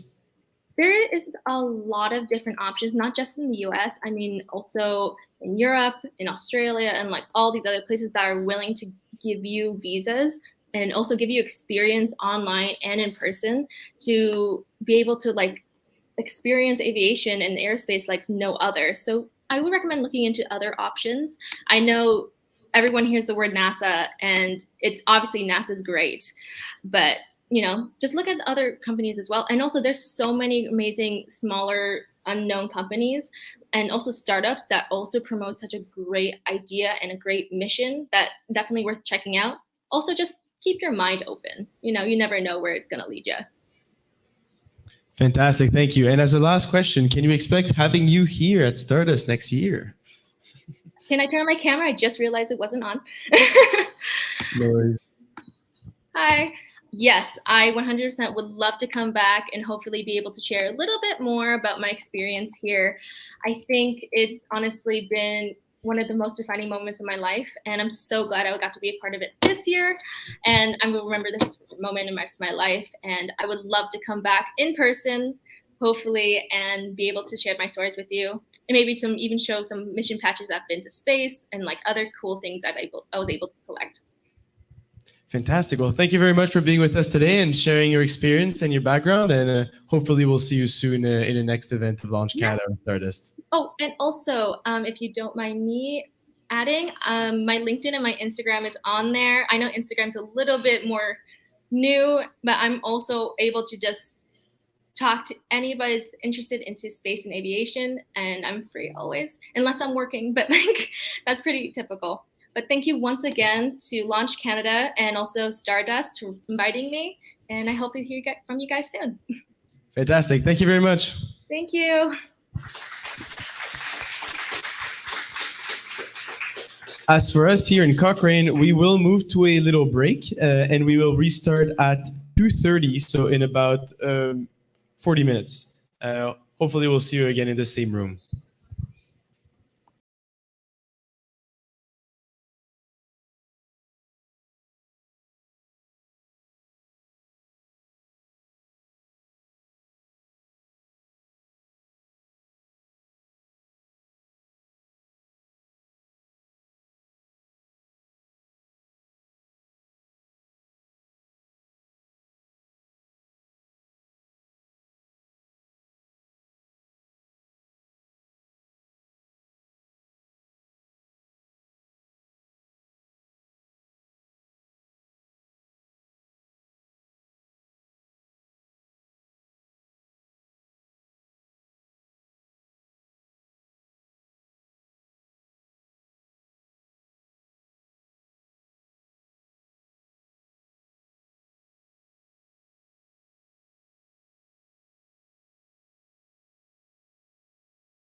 calling me, going like, "Hey, I can't hear you guys, but I see myself 6 times on the Zoom."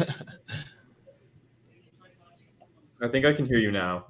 Oh, hey, Alex, how's it going? It's going well. Oh, fantastic. Yeah. Clickers work. All right, Alex, I'm gonna get us going. Is that okay? Yeah, that's great. Fantastic. So, like I said, we have a payload that is a proof of concept for the ability to detect dark matter particles at 30,000 feet in a sounding rocket. So we're going to cover today the theory behind it. Like I said, that's Alex's department. So what is dark matter, for those of you who don't know? How are we doing it using what's called a CMOS sensor and special relativity and muonic decay? Don't worry, that part's really brief if you're not a physics person like me. And then we have our applications. So what are the applications in the subsystems of this payload? What were our results? What did we get for when we launched at SA Cup? And what are our next steps? What did we improve upon coming to this comp? And what do we want to improve upon going to our next one? Fantastic. So I guess the first question we have to ask. Oh, Abby, do you mind muting just because it's doing the whole echo thing?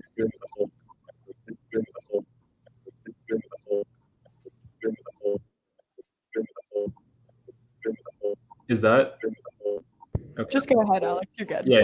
Okay. So the first question we have to ask ourselves is, what is dark matter? And more importantly, why do we care? So Neil deGrasse Tyson sums it up very well. He says that we account for all the matter and energy that we're familiar with, measure up how much gravity it should have. It's 1/6 of the gravity that we have. Oh, sorry, it's still echoing.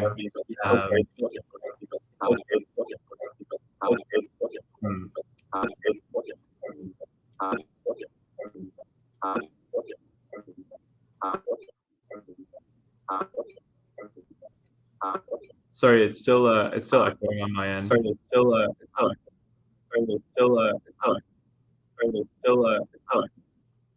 one second. I'll exit and rejoin. That might fix things. 1 second.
Check, check. You're good.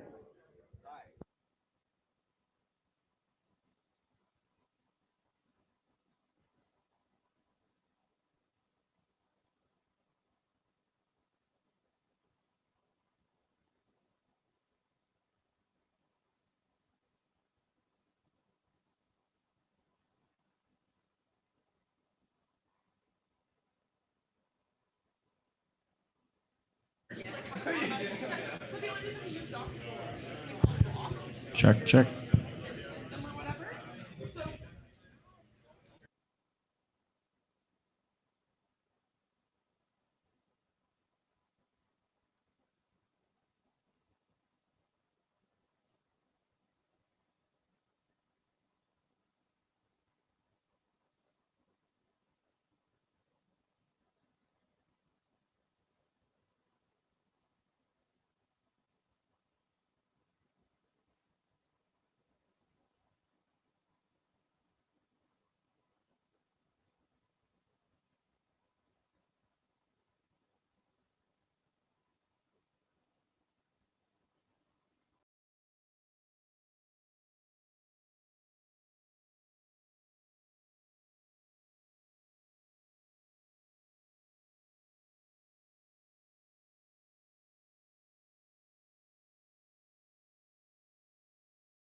of this conference, the first ever edition of the Launch Canada conference.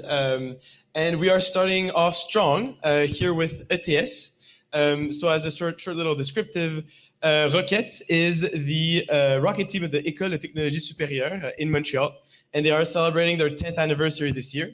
They have also placed third in the 30,000 COTS category this year at SAC, 7th overall, and first among Canadian teams, so representing us very well.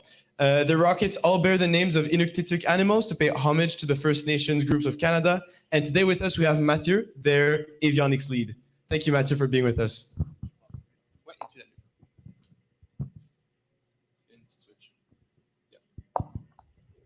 Hi, everyone. Thank you for coming. I appreciate you all staying late. I know it's the last presentation, but lucky for you guys, they kept the best for last. So hopefully you enjoy it. So as Cyril mentioned, all our systems and all our rockets are named after Inuktitut animals.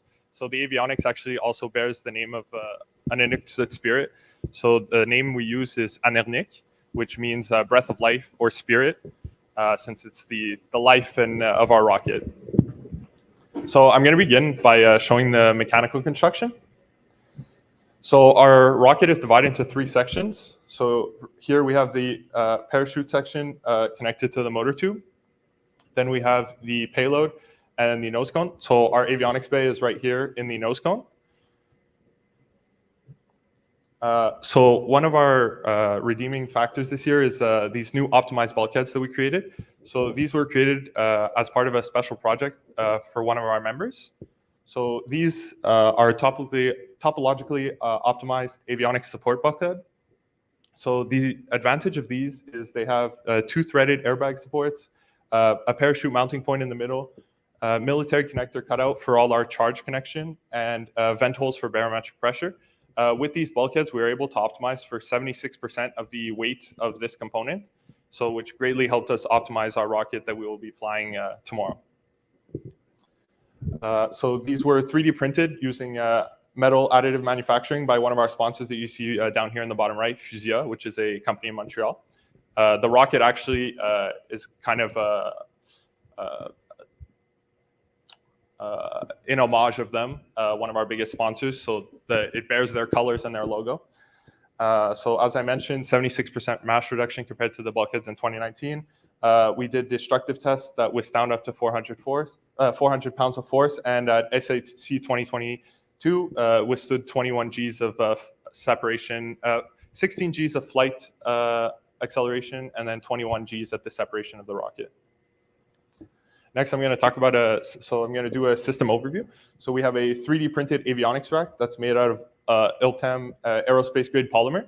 So that's actually made at school using one of the printers that we have access to.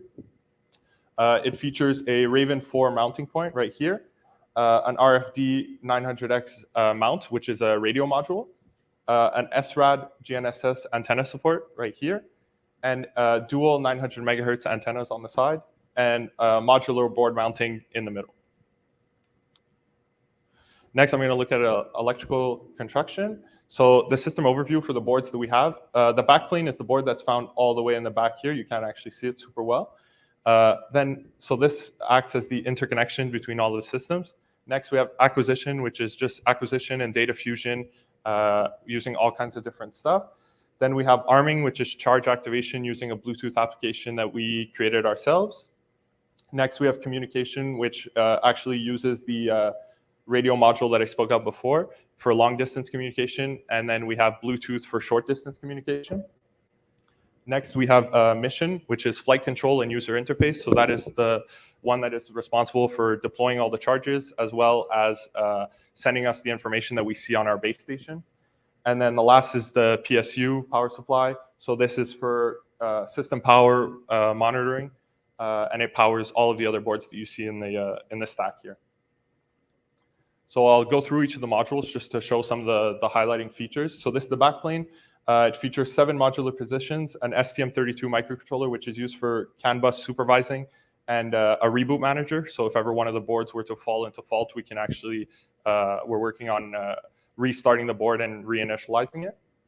An SD card for data tracking, dual redundant battery controller, battery connections, an RGB party mode that I think most of you have already seen, and modular positioning cording. So each board actually knows in what position it is in the stack, which helps us restart it if ever there was an issue with one of the boards. Next, acquisition. So acquisition, most of the boards will feature an STM32 and an SD card just for running the code and then for saving all the data. It also features an Xsense MTI7 EMU, which we're actually sponsored by Xsense and they provide it to us. So this has accelerometer, barometer, magnometer, and GNSS, and this does data fusion to get very accurate, just very accurate data and very accurate altitude. It also features a connection here at the front for an SRAD GNSS antenna that I'll speak about a bit later. And then obviously we add data fusion using the MT data, and we can see all of this. Next is arming. So arming is the only board that doesn't have an STM32 or an SD card. Although what it does have is two distinct Bluetooth modules. So these are used to activate the SRAD and then the COTS avionics. So as you can see down the middle, there's a line. So it's actually two independent circuits on a single board. So this lets us activate the charges separately for arming the rocket once we're on the launch pad, and we don't have any pull pins or anything. We can do it from a safe distance without much difficulty. And yeah, the system power and COTS redundancy power also comes from that. So we can turn on our boards and then arm the charges as well. Next is communication. Communication is basically just responsible for GPS antenna here. So we use a Koch GPS antenna on this board. And then it features a U-Blocks Bluetooth module for short distance communication and an RFD 900X, which is this plug in the front for long distance communication for our telemetry downlink. Next, we have Mission. Mission is probably the most important board. It's responsible for detecting the apogee, separating the rocket, and unreefing the parachute at the desired altitude. So this has its own EMU right here, which will actually detect acceleration and all these things that we can use to detect different types of apogees. And it also features a barometer. So we actually use both to allow data fusion between both of them. So as I said, it's responsible for charge deployment. And in the version that is in the payload, it also controls these servo motors that we use for a self-guided parachute that we used at SAC. And as I mentioned, as you can see here, we have a payload version. So the beauty of a modular system is that we can put it in, the form factor is very versatile. So we use the same module that's in our main avionics for our payload without any changes. So this allows for a lot of easy changes of boards. And it allows us to get a lot more flight heritage out of our boards if we can fly multiple modules over and over in different configurations. Then next, finally, there's the power supply module. So it provides system power. So we have 3.3 and 5 volts independently. And then it does current and voltage monitoring of our battery in real time that we can see during the flight. Next, I'll talk about data transmission. So one of our really impressive projects this year is a SRAD GNSS helicoidal antenna that we created, and we actually were able to test it. Here is a test bench that we did at Antenna Lab USA. So we actually sent the antenna out for testing. So it has, down here what you can see is that this is just basically the signal that it's processing. So it's almost a full 360 degrees. So no matter the orientation of the rocket when it's coming down, we can track it. We always have a fix. And then here what you see is the return loss at the different GPS frequency bands. So they're not too important, but these are just the 3 major ones. And basically what we're looking at is the industry standard is to just be above 15 dB of return loss. So we're well within that range, and we have really impressive transmission with it. Next is the wireless communication. So the wireless communication, how it works for long distance is we have a multi-point network using radio frequencies. So what you can see here is, so this is Anelec, which is the main system found in our nose cone. This is a similar system to this, but in a payload configuration. And then this would be our ground station that relates to Qt Station, which is our visual interface. And these 3 systems all talk to each other. And if ever we were to lose communication with either the rocket or the payload, the data stream would go through the other device, and we'd still receive both without having a lock on both. So it's really interesting for, especially an environment like Launch Canada, where it's kind of harsh and there's a pretty intense tree line. We can always have a fix on one of them and get the data for both if we were to like deploy a payload. And then the communication module also features a short-range Bluetooth. So this is actually not used right now, but it's for future consideration. So we have Anernic main avionics to like a secondary avionics if ever we wanted to add a double stage or whatever per se. And then we also have for our hybrid motor that's coming up, Anernic to like a motor control module, so they can actually speak to each other within the rocket. So this is really interesting for us to just have more information. This is Qt Station that I mentioned before. So this is our interface program. It might be a bit hard to see on the wall, but so we have up in the top right here, we have rocket state. So what state the rocket's in, power descent, guided descent, and then we have apogee, drogue descent, main descent, all that. Here we have our altitude. Here we have our GPS. So this is the longitude, latitude, and then here we actually have the relative position to us. So this helps a lot for recovery. It actually points us in the direction that the rocket's in. And if we took this computer with us during recovery, we could actually just kind of spin around and find out where the rocket is just using this little red point. And it tells you the approximate distance as well. And then here you have velocity and acceleration, and then a nice little Launch Canada logo because we like it so much. We also make our own battery packs. So we buy 18650 Li-ion cells, and then we TIG weld them together to create our own battery packs. So with this, it has an integrated battery management system, and the power usage is regulated by the power supply module I mentioned before. And the system battery life is approximately 36 hours. So our rocket, we could launch it one day, come back the next, and still be able to get a signal and go recover it without any issues.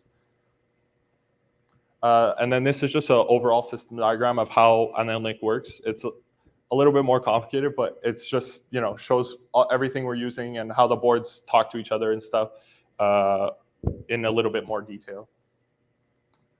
We also have future upgrades. So we learned a lot this year, especially from SAC and now from Launch Canada. So some future upgrades we have is we want to, our modular connectors for the backplane, we want to actually change them to standardized PCIe Gen 3.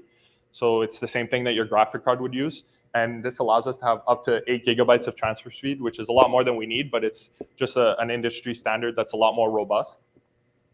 We're always trying to optimize the stack size, so make the avionics smaller and more optimized than ever before. Just save on weight, space, which is always a good point to have.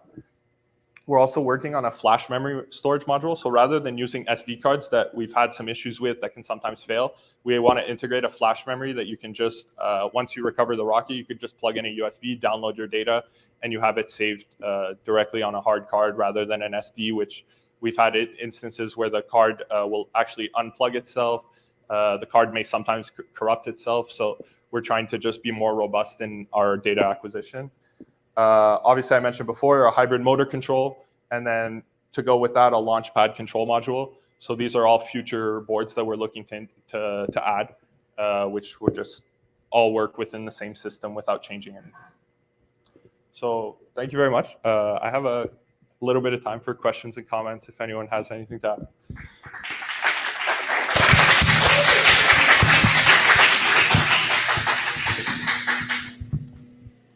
Any questions for Rockets?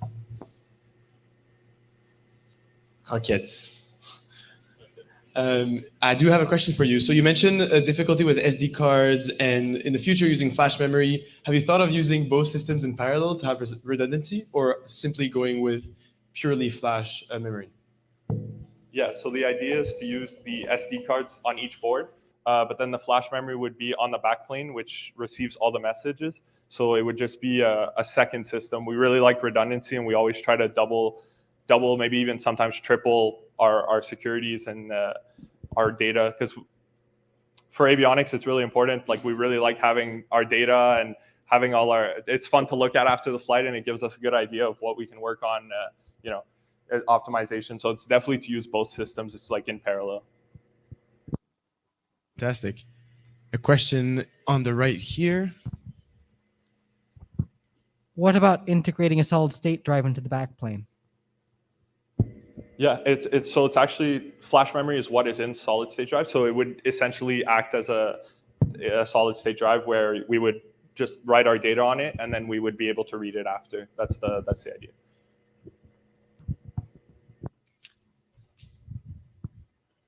Do you know why the SD card gets corrupted? It's actually something I ran into when I was using the SD card with my Raspberry Pi, and I couldn't figure it out. We just scrap the SD card and get a new one. I don't have an answer because I'm not a genius. I don't know like where it comes from, but it happens. Sometimes one of my teammates has an idea. Hi. Yeah. Okay, yeah, okay. Thank you. Just- Because like I found a few sources that said that, but I didn't power it down when it started giving me errors. It was weird. Okay. Yeah, because it's happened with our avionics where like a board will unplug and replug itself for like a brief moment, and then the cards like will either corrupt itself or have issues with the data. Like sometimes the file will just not close properly and it'll scrap Okay. a card. Yeah. That's good to know. Thanks. Any other questions?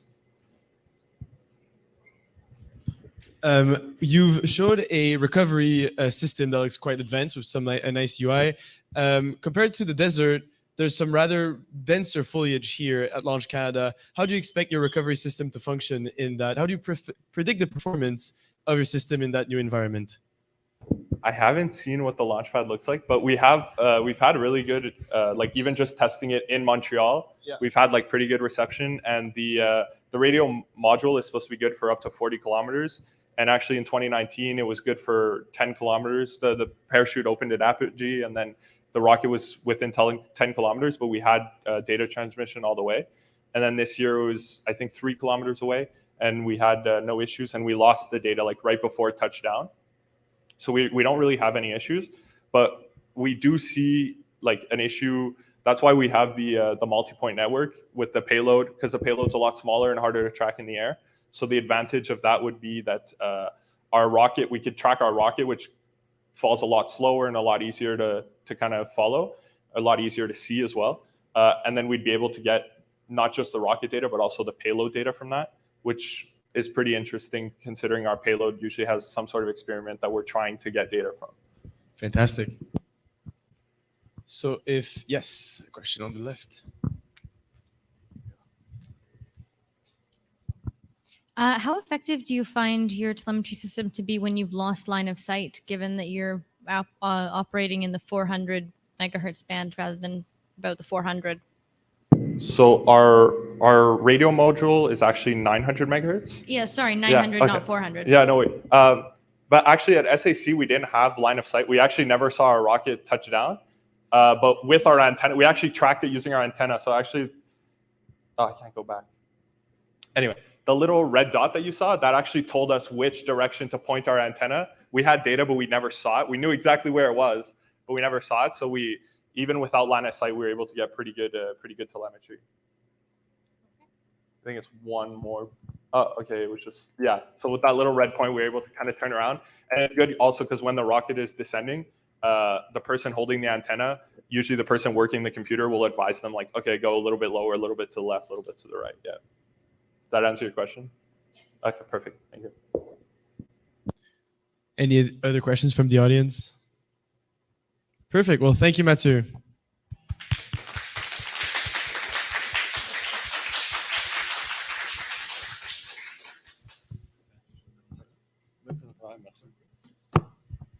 So we are a little bit in advance on the schedule, but I think our keynote speaker would be ready.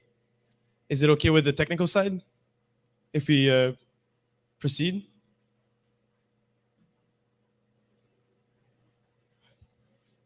I'm just waiting for confirmation. Okay, perfect. Do you have a supporting slides or no? Okay, fantastic.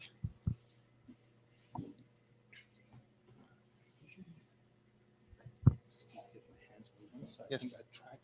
Okay, no problem. That works. Fantastic. So for our keynote, last keynote speaker of the event, we have Surhab Hagigat, which is the founder and CEO of SpaceRide. He is a serial entrepreneur and has started several businesses since his youth. In recent years, prior to founding SpaceRide, Surhab was developing cutting-edge technologies, including self-driving cars at Cruise Automation, self-driving trains at Mitsubishi Electric, and aircraft landing gear at Safran Landing Systems. Surhab has a PhD in aerospace engineering and has published 13 patents. Thank you for joining us, Surhab. Cool. Thank you for the introduction.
Greetings from the heart of Europe, space capital of Ukraine, Dnipro City. On behalf of Yuzhny State Design Office, I would like to greet organizers and all participants of the Launch Canada Challenge. Productive dialogue has been established between our company and Maritime Launch Services, which creates the first in Canada commercial spaceport in Nova Scotia. Therefore, we are pleased to address the participants of this event. Our company possesses the rich 65-year history and wide experience in space rocket technology development. Yuzhny State Design Office stood at the origins of development of the most reliable launch vehicles, first Earth remote sensing satellites, high-efficiency liquid rocket engines, and solid rocket motors. Among the most recognizable global space projects of Yuzhny State Design Office are Sea Launch, Antares, and Vega. Our portfolio of international projects is expanding all the time. Hopefully, soon we will be able to be proud of our project implemented together with Maritime Launch, a new commercial spaceport for Ukrainian Cyclone 2M launch vehicle.